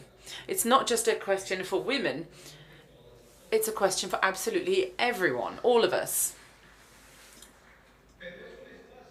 However, these two fora, women and civil society, are spaces which allow us to think about how we can deepen and breathe life into democracy around the world. Is it the best form of government? What we should be looking at is, what is the best form of government in a democracy? And civil society are suggesting intercultural democracy, all types of different democracy. And so I welcome the fact that these fora have allowed us to use them as mechanisms for participative democracy, and we should be strengthening them. We should also be strengthening them with the proposals, as our colleague said, in the Social Affairs Committee, that in the Andean Parliament, under our member Miriam Cisneros, who took the initiative on this, Ramarelis and Marta Ruiz, and now Faustino Olisco, amongst others, the need to find some kind of institutions in order to work on the needs of indigenous people and those of African descent. If I may, co-chairs, I think we should be looking at our association with CELAC as well. In Mexico, and this is linked to CELAC, at the beginning of May, there's going to be the World Social Forum. And what we're doing here, in terms of the Women's Forum or the Civil Society Forum, should also be translated to that global event that will be happening in Mexico. And so we should make the most of our links and integration with CELAC. So therefore, what I'm suggesting is that we allow our co-chairs to manage or do the specific management that's needed in order to ensure that the work that's been done in these fora isn't just a declaration or a statement, but should actually feed into the citizens' debate in the World Social Forum that will take place in Mexico. That was my proposal. Thank you, Co-Chair. Muchísimas gracias. Thank you. I'll now give the floor to Mr. Provaste. Thank you. I would like to just welcome the efforts that we've seen over a long period of time.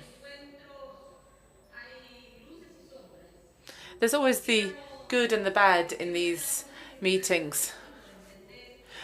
We always want to light our path and see, work on our fundamental principles. We have to accept that justice, knowledge, human rights are fundamental principles that should light our path. They have to light our parliaments. Defending human rights is one that we should provide whenever it is regressing and under any circumstances. And although we have light, there is also dark. And that is that we should have had a broad resolution without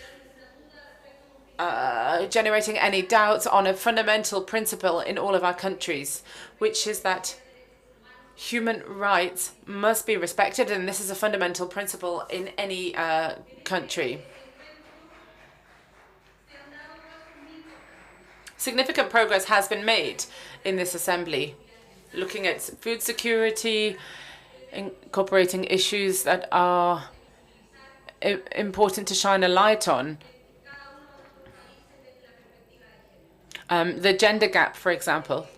However, Chair, what's important is that women should have their voices heard on this. We have to be players. We have to play a role. And so putting an end to the state of patriarchy means that we also have to speak up for our own causes, and we have to be the protagonists and raise up our voices for our legitimate claims. Thank you. Muchísimas gracias, senadora Provost. Thank you very much.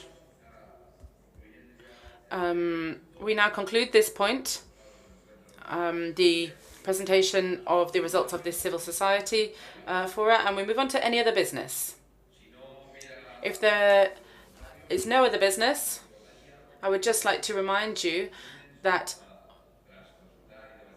on Monday, between the executive committee debates, it was adopted the co-president's statement. That's the text that's circulating now.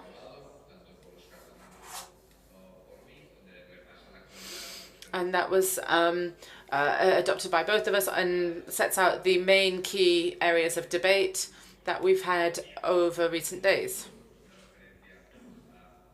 And it also refers to the war in Ukraine.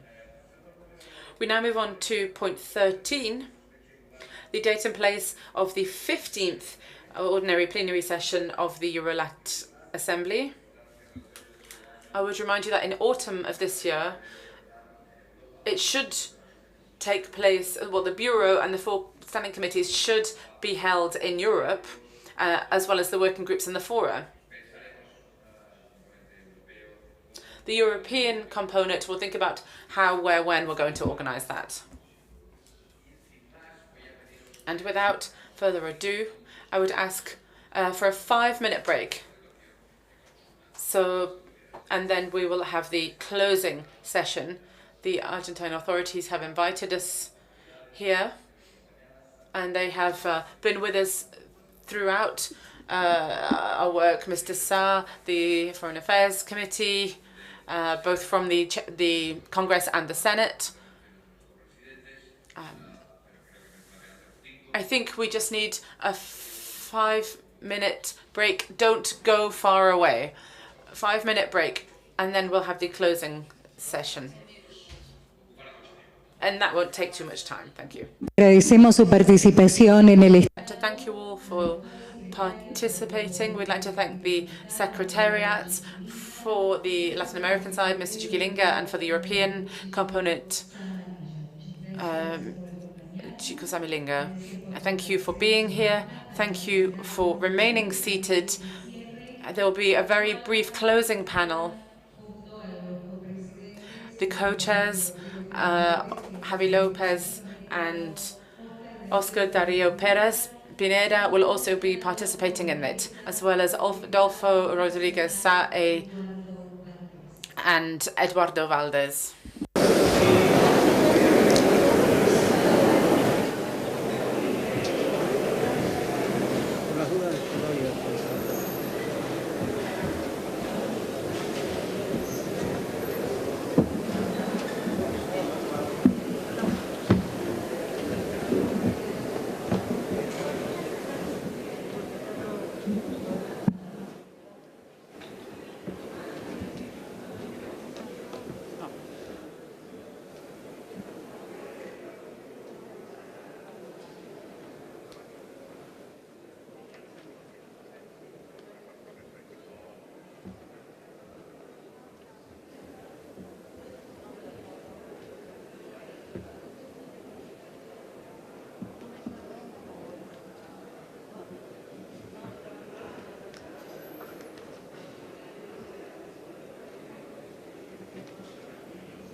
Los invitamos a tomar ubicación para dar inicio entonces a este breve panel de cierre.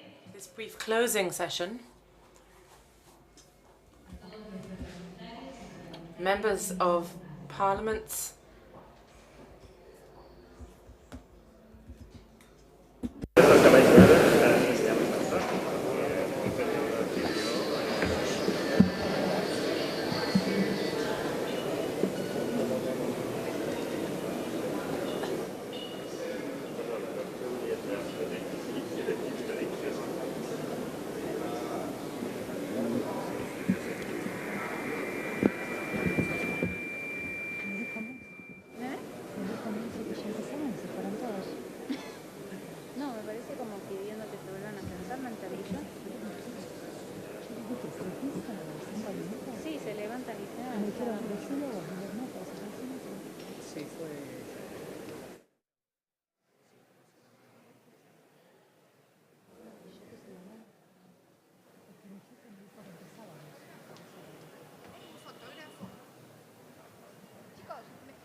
Los invitamos y les invitamos a tomar ubicación, por favor.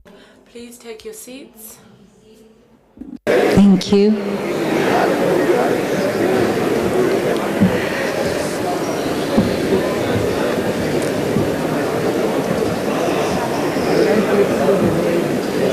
Por aquí. Muchas gracias. Hola. Lo acabo de ver.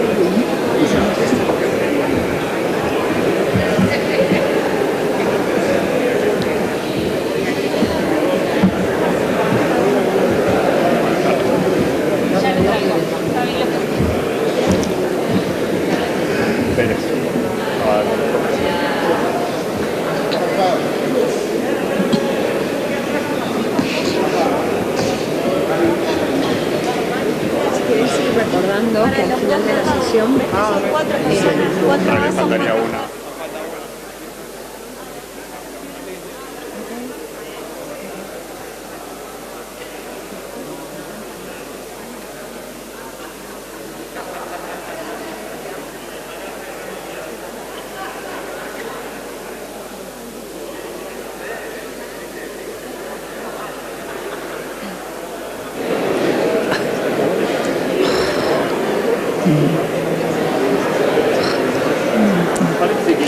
Les recordamos que luego I would just remind you that after the closing panel, we'll have a toast.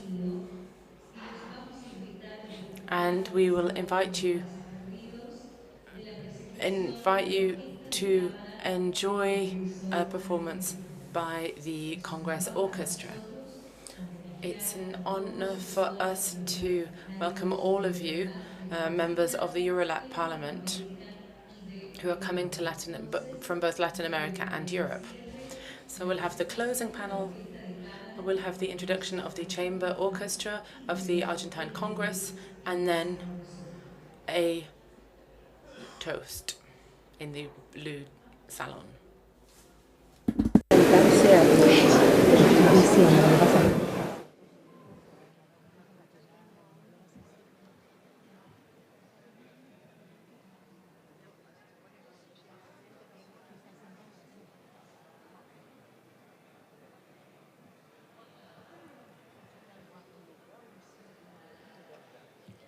nuevamente los invitamos a tomar ubicación. Once again, I ask you to take your seats.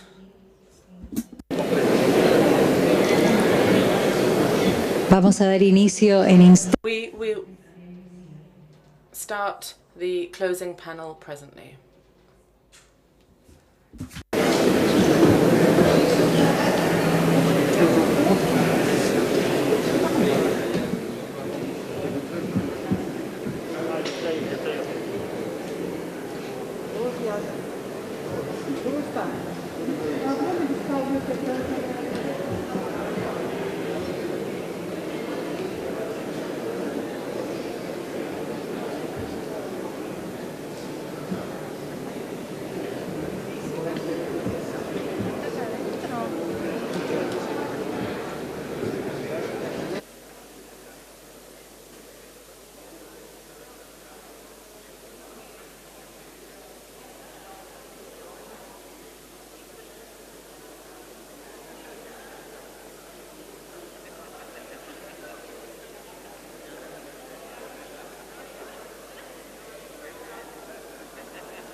Si nos hubieran dicho esa plaqueta, la comentábamos ahora. Una pena. No lo sabía.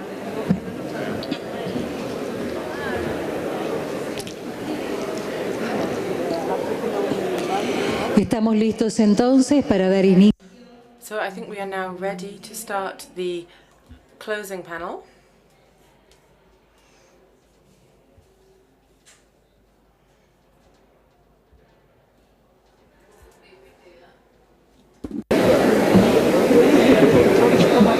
Esperen para salir. Ah, perfecto.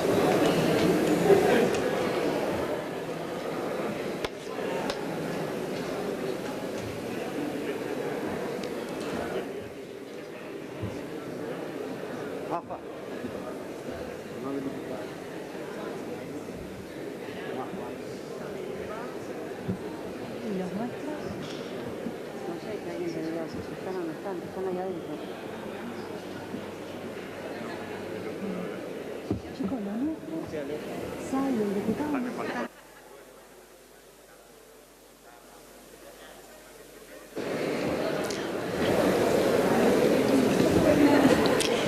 Los invitamos a tomar ubicación. Please take your seats.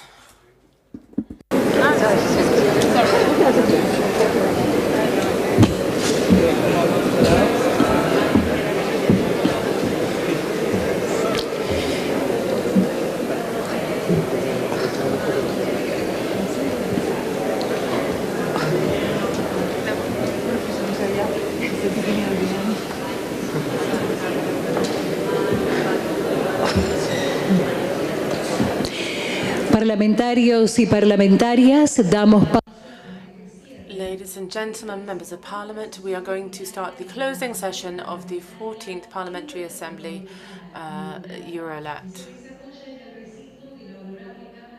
And it will take place in the Honourable Chamber of the Deputies of the Argentine nation.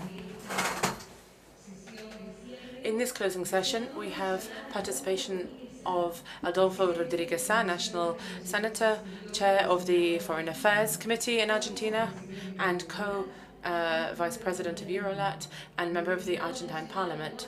Also, the Member of Parliament for Argentina, Eduardo Valdez, member of the Foreign Affairs Committee of the Chamber of Deputies, Mr. Javi Lopez, the co-president of Eurolat on the European component, and Oscar Dario Spineza, who is the co-president of the Latin American Eurolat component. I'll give the floor to Eduardo Valdez from the Argentine Parliament. Buenas tardes. Good afternoon, everyone. Thank you all for coming to Argentina, for having held your meetings here, for coming to this chamber. On behalf of the Speaker of the Chamber of Deputies, Sergio Massa, and on behalf of all of the authorities,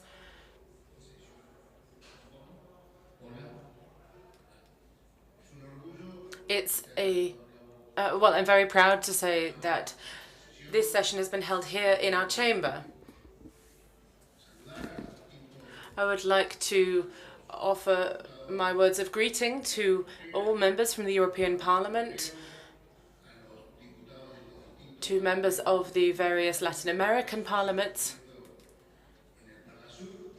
My heart lies in Parla Sur,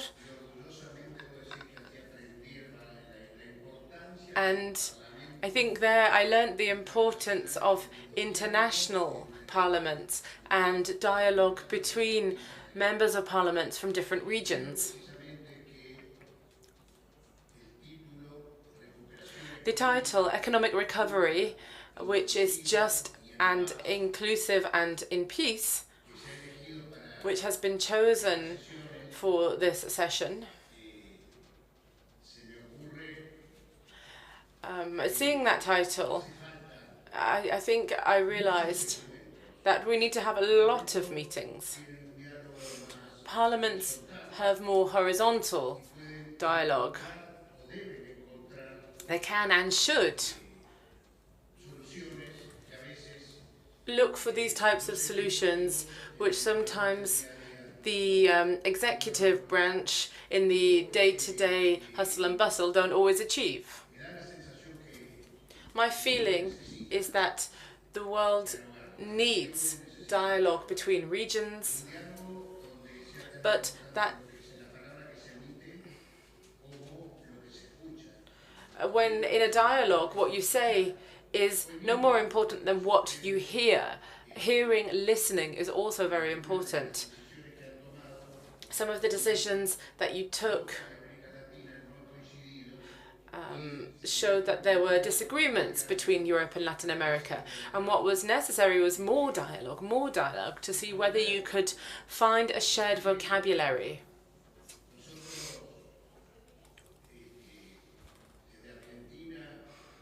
In Argentina, in 2014, as Christina Kirchner said, we condemned the aggression against Crimea. We voted with the United States. Perhaps today what we need is more dialogue to avoid war. Dialogue should have been used to ensure that this war, which saddens us and is all the more emotive in Europe, could have been avoided. If I may, I would just like to share some words of Pope Francis, who, of course, is very dear to us. Those who manufacture arms are damned, as are those who sell them. because wars only damage the most vulnerable. Thank you. Nacional. And I give the floor to Eduardo Valdez. And I'll now give the floor to Adolfo Rodriguez Sa, a senator. Thank you. I just have a minute to chair this session here in Argentina. This is a moment of extreme pride for me. I'm doing this as chair of the Foreign Affairs Committee of the Senate. First of all, heartfelt thanks to all members of Parliament who have come to our country which is so far from the people that you represent in terms of distance, but which nonetheless opened its heart to welcome you. I'd like to thank all of you who have come, staff, officials, all of the logistics teams, who have made you feel comfortable here in our land, and work to ensure that the committees and the Parliamentary Assembly can do their work effectively and to achieve the positive results that we're seeing. We are here together today. We are representatives elected by people of over 1.1 billion citizens.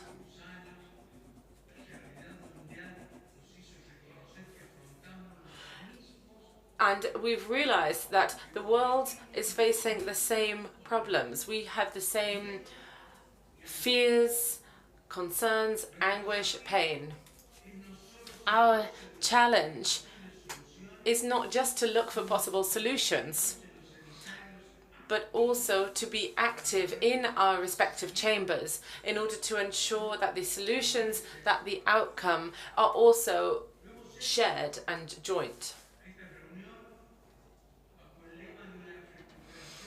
The motto of this meeting was a fair, inclusive recovery. Recovery should not just be based on convenience, but on confidence, on trust, with the human being at its heart.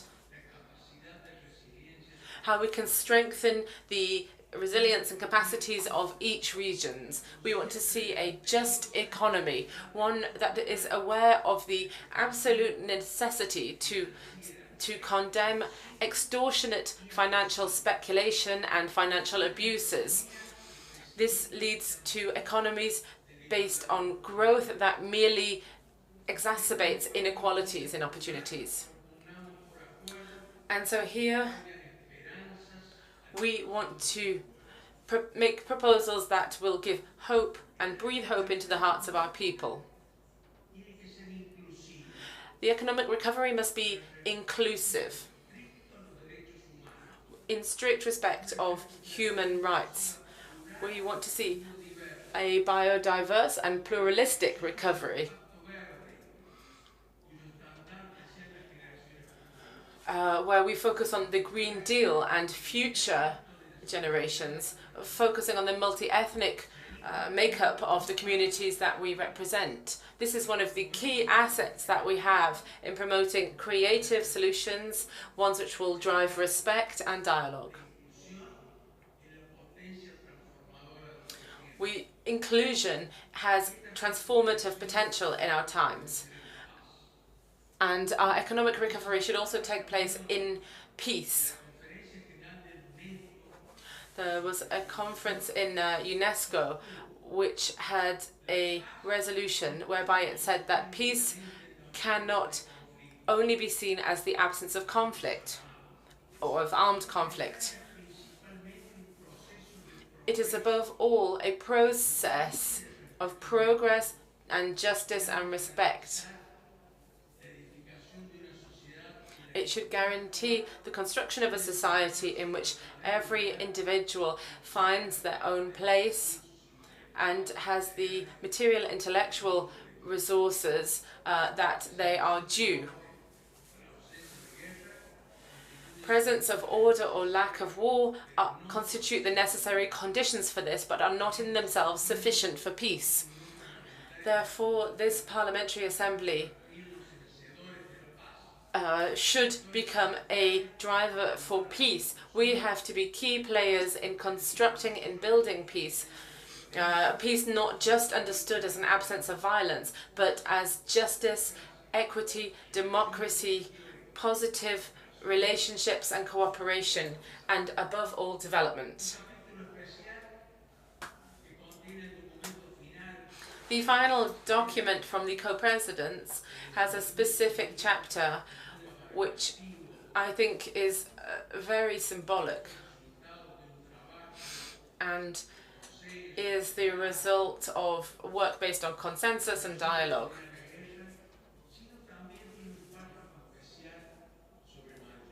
It refers also to Malvinas. I have personal experience. Yesterday we had an event in the ministry on the topic of Malvinas. And I heard a word that I hadn't heard before. And it was said that Malvinas are Argentine. I hadn't heard that from foreign mouths before. This is what we have been saying. We have been taught by our forebears that Malvinas are Argentine, and I was absolutely moved and overcome with emotion. And the fact that this is in the document, and we've been allowed to tackle this topic. Malvinas and peace in the South Atlantic are of huge value, and this is extremely important to Argentina. Thank you all for everything that you've done. I now give the floor to, that was Adolfo Rodriguez Sá, who is President of the Foreign Affairs Committee on the 7th and co-Vice President of Eurolat. In this closing session, I now give the floor to Javi Lopez, co-president from the European component of Eurolat. Thank you very much. Thank you to the Argentine authorities, both the Senate and the Chamber of Representatives, the Congress, who are here today. The reality is that we've worked not just for 4 days, but for a number of weeks now, the members of Parliament and members of Eurolat, to ensure that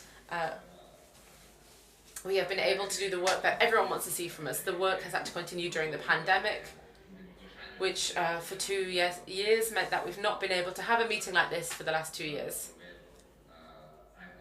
But we knew we wanted to meet together again, and so therefore we'd like to thank all of the technical teams and the Secretariat for the work that they've done, the Secretariat from the Latin American component, as well as the European, the Chamber authorities who've been working very hard here in recent months in order to ensure that we could meet here to discuss, debate, talk, and send out messages, political messages. There are a number of points I want to make. I want to express satisfaction that we've tackled debates that are important today. First of all, the pandemic. The pandemic hasn't gone away.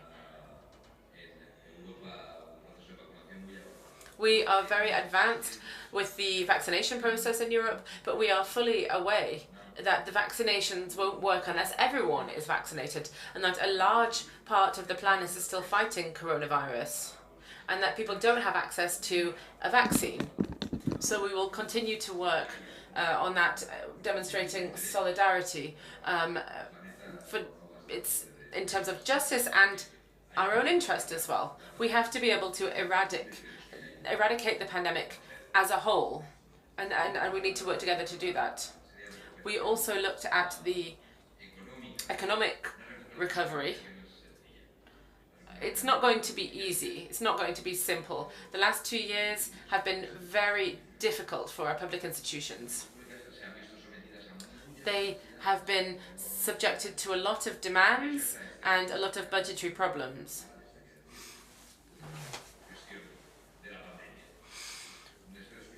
They've seen fiscal stress due to the pandemic, and now the budgetary problems have only been worsened because of the invasion of Ukraine by the Russian Federation. The truth is that we knew that the outcome of the financial crisis of 2008 was worsening inequality in our societies and was incubating or was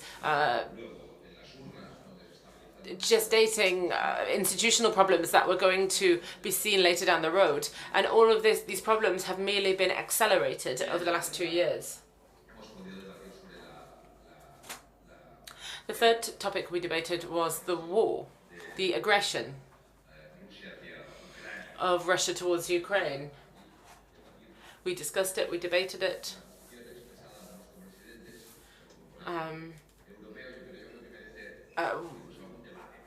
The co-presidents expressed a view, and I think I just have one comment to make. This is a house of words.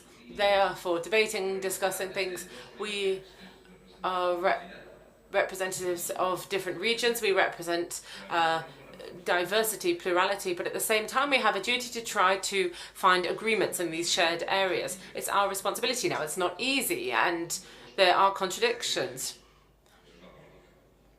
We know that. That's politics, and it's the same everywhere. You have to allow space for everything. Very different points of view. There will be political conflict, which is necessary for a society. There should be expression for political differences in a society. However, at the same time, politics and parliaments have a duty to reach agreements on topics where it's necessary. And I think that's we have this duty.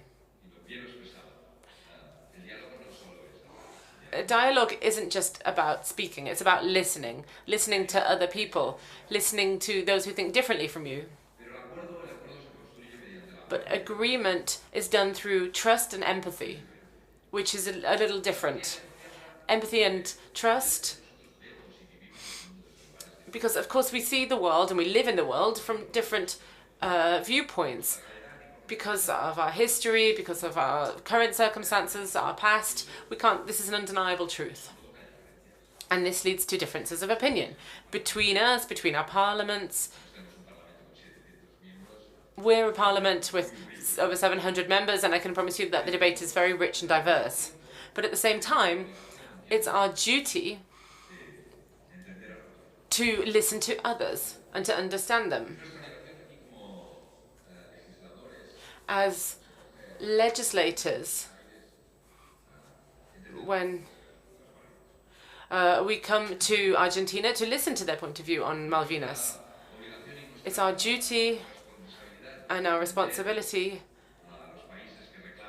to listen to countries who are asking for patent waivers.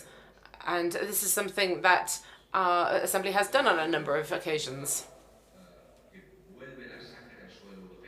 We're seeing bloodshed return to European soil, millions of forced displacements. It's something that we haven't seen since the Second World War. That also requires trust and empathy. War is always complicated. It's the worst possible vision of man. That's what war is. However, we must be cautious because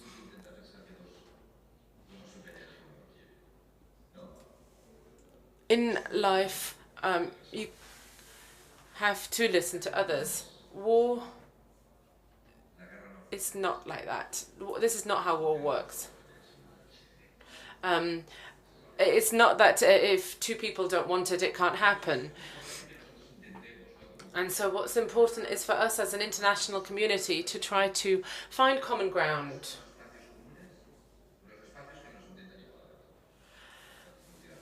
A common ground is in multilateral spaces where we have laws, institutions. this is what we believe. There are some countries in the world who feel safer in imposing their will. We don't work like that. We believe a lot can be improved, but when it comes to imposing our will, that is not what we do as Europeans. We work through trade, through diplomacy. We use words, the language of cooperation, investment. Of course, perhaps we should learn to speak other languages as well. But our shared language has to be that of multilateral institutions, the UN, the language of law. That the world can't work based on who's the strongest. Nobody can impose their choice on someone else's. People have freedom and sovereignty to choose their own fate. And this is our claim today. That's all we want. This is our demand today. And what we've seen clearly in the debate in recent days, and it's something that's very important for us, respect for international institutions and laws, UN resolutions, respect for human rights. It can't, however, you can't pick and choose. You can't cherry pick. We can't have human rights in some places or not in others. Or we can't use human rights to attack other people politically. That's how we understand things. Because we tackle things from the universalism, the dignity of everyone, with rights and the right of every individual to choose their destiny.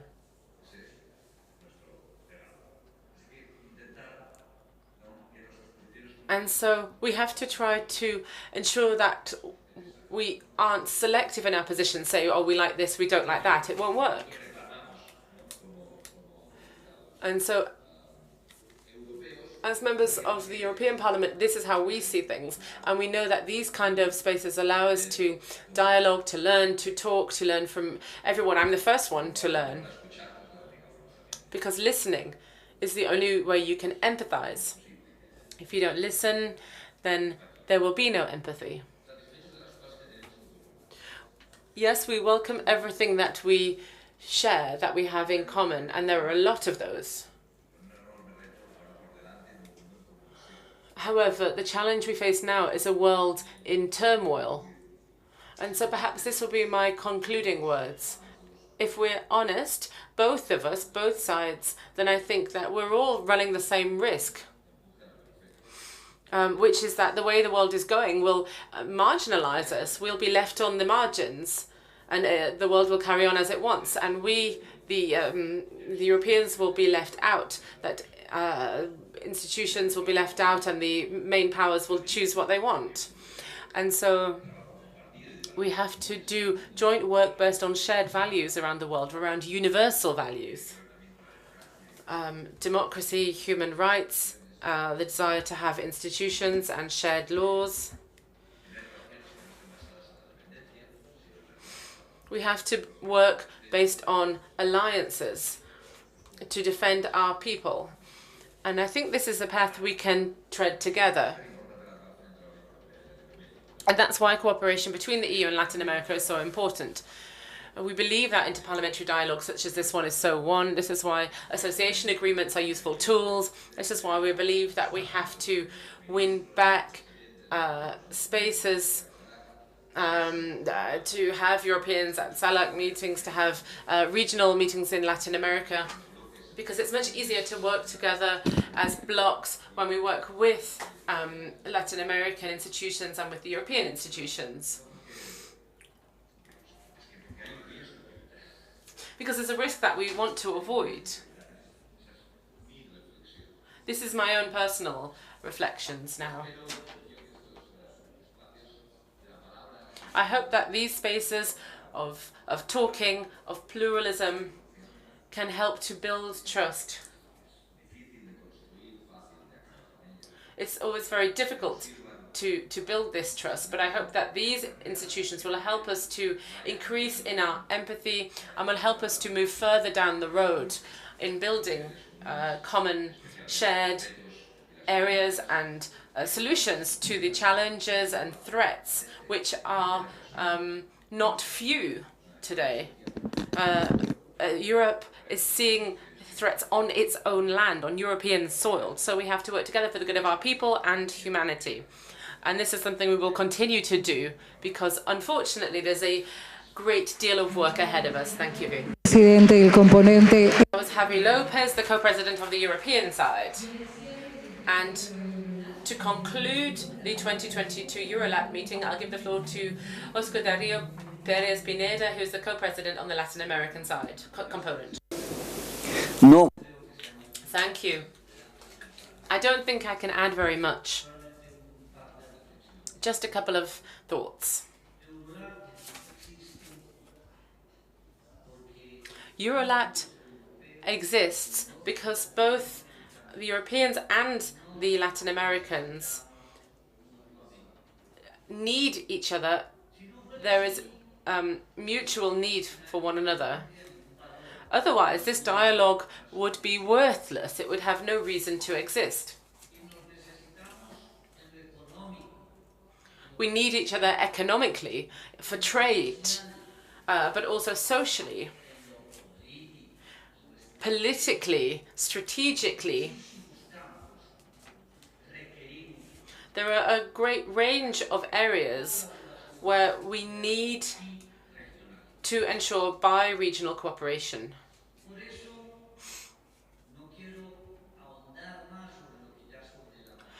I don't want to speak in any more depth about what's already been said about our topics.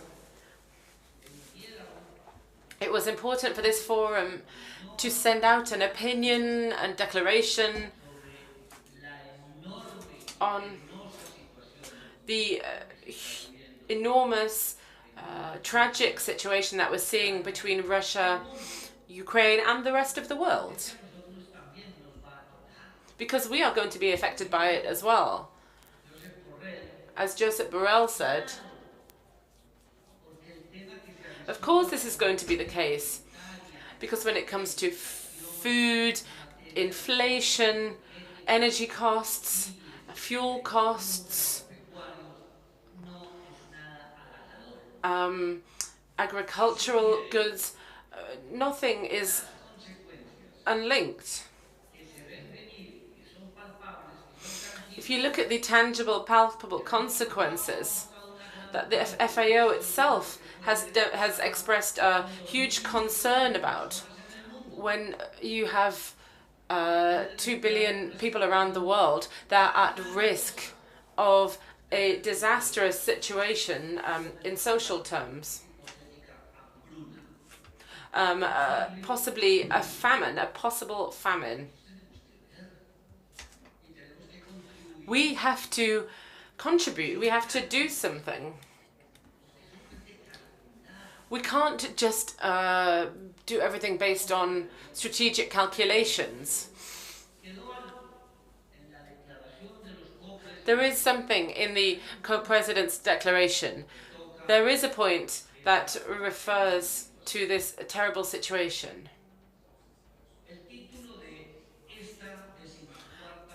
The title of this 14th Assembly is a fair economic recovery. What does that mean? That means that the economic recovery has to also cover the social aspect. That it should be a recovery for all, not just for the rich, as we've seen for a number of years in the world. That's what gives rise to inequality, poverty, and lack of access to public resources. And everything that the state can do to benefit its citizens. As well as being fair, it has to be inclusive, not exclusive or abusive. Inclusive means that it should lead to symmetry, balance. We need to have symmetry. For instance, public debt. I know that the European component, or at least the majority of European countries, if not all,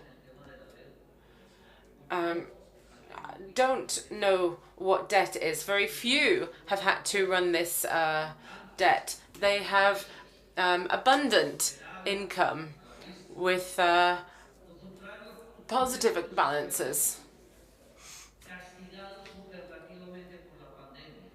Our countries have been desperately hit by the pandemic, and public expenditure has increased massively. Social expenditure, economic aid, to avoid people dying from hunger. Some have seen it as paternalistic subsidies, call it what you will. However, we had to act. We couldn't leave people in poverty stuck in their houses. This was all public expenditure. Public expenditure can only be funded through public debt or through tax or through income. There are very, very few donations. Yes, they're very welcome when they come, but it's not something that we can really rely on in our budgets. The only thing that is constant is debt, and we've had to take on more debt to finance this public expenditure.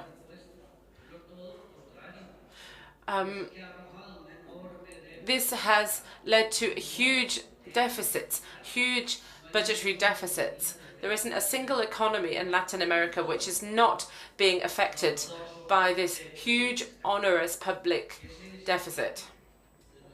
And this is the title of what we're talking about today. What can we do to put an end to this public deficit that is leading to poverty,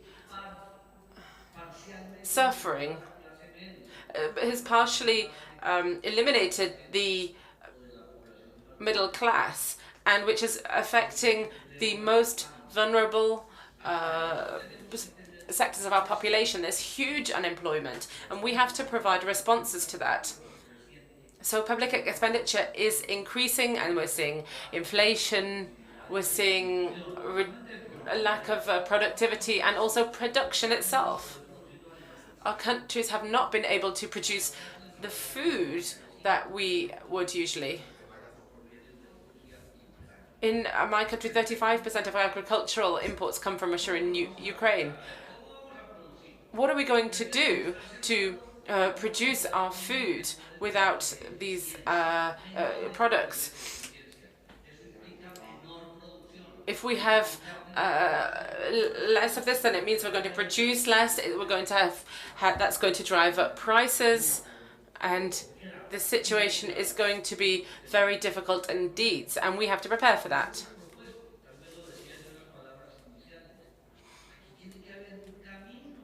We have to set out a path towards greater symmetry, greater similarity with those who are economically better off. If we ask for loans, it's not that we want them, it's not that we want to take on debt, it's because we don't have any other economic alternative.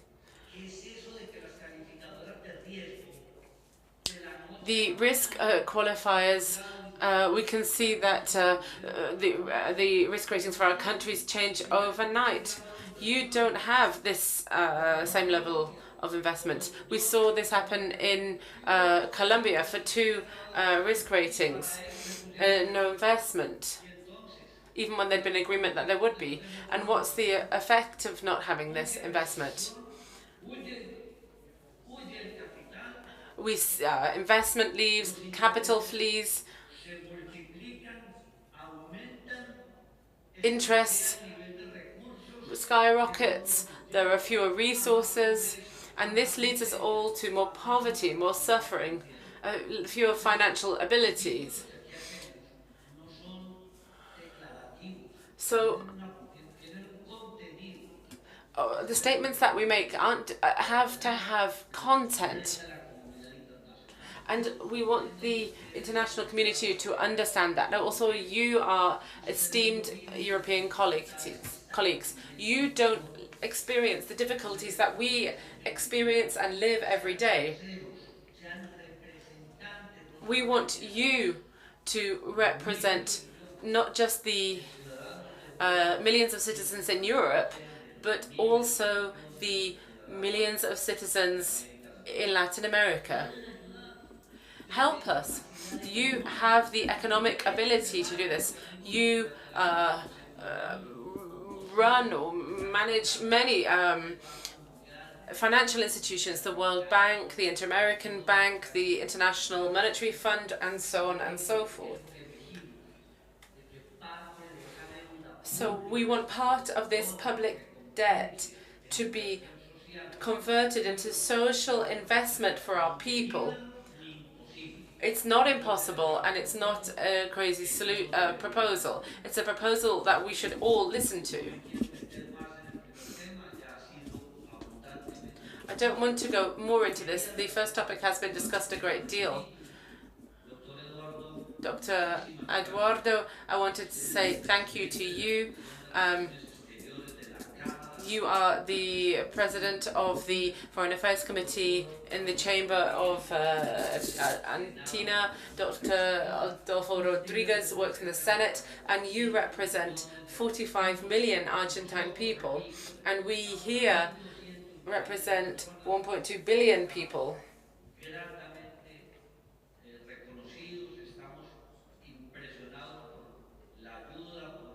We were very impressed. We very much welcome the work that you've done in order to ensure that this forum can take place in an appropriate manner. So thank you all. Thank you to you and to all of the Argentine people for welcoming this assembly. Oscar. That was Oscar Dario Perez Perena, and this brings the 14th ordinary session of the Eurolat Ordinary Parliamentary Assembly to a close. This took place in Argentina and in our legislative chamber. I ask you to move to our salon to enjoy a performance by the Chamber Orchestra of the Argentine Congress. And then you are invited to the Blue Room, where we will share a toast. Thank you all very much for your participation. On your seat. Please leave the headphones on your seat. Thank you.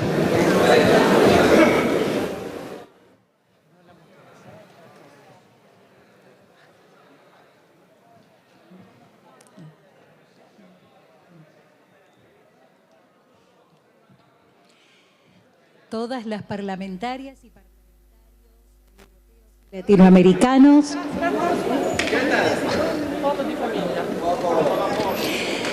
Vamos a tomar una fotografía de familia. We are going to take a family photograph in the chamber. If you'll be so kind, please stay seated and we'll take a family photo. Fotografía oficial. ¿Los traéis? Traélos a todos. Pero ellos quieren hacer.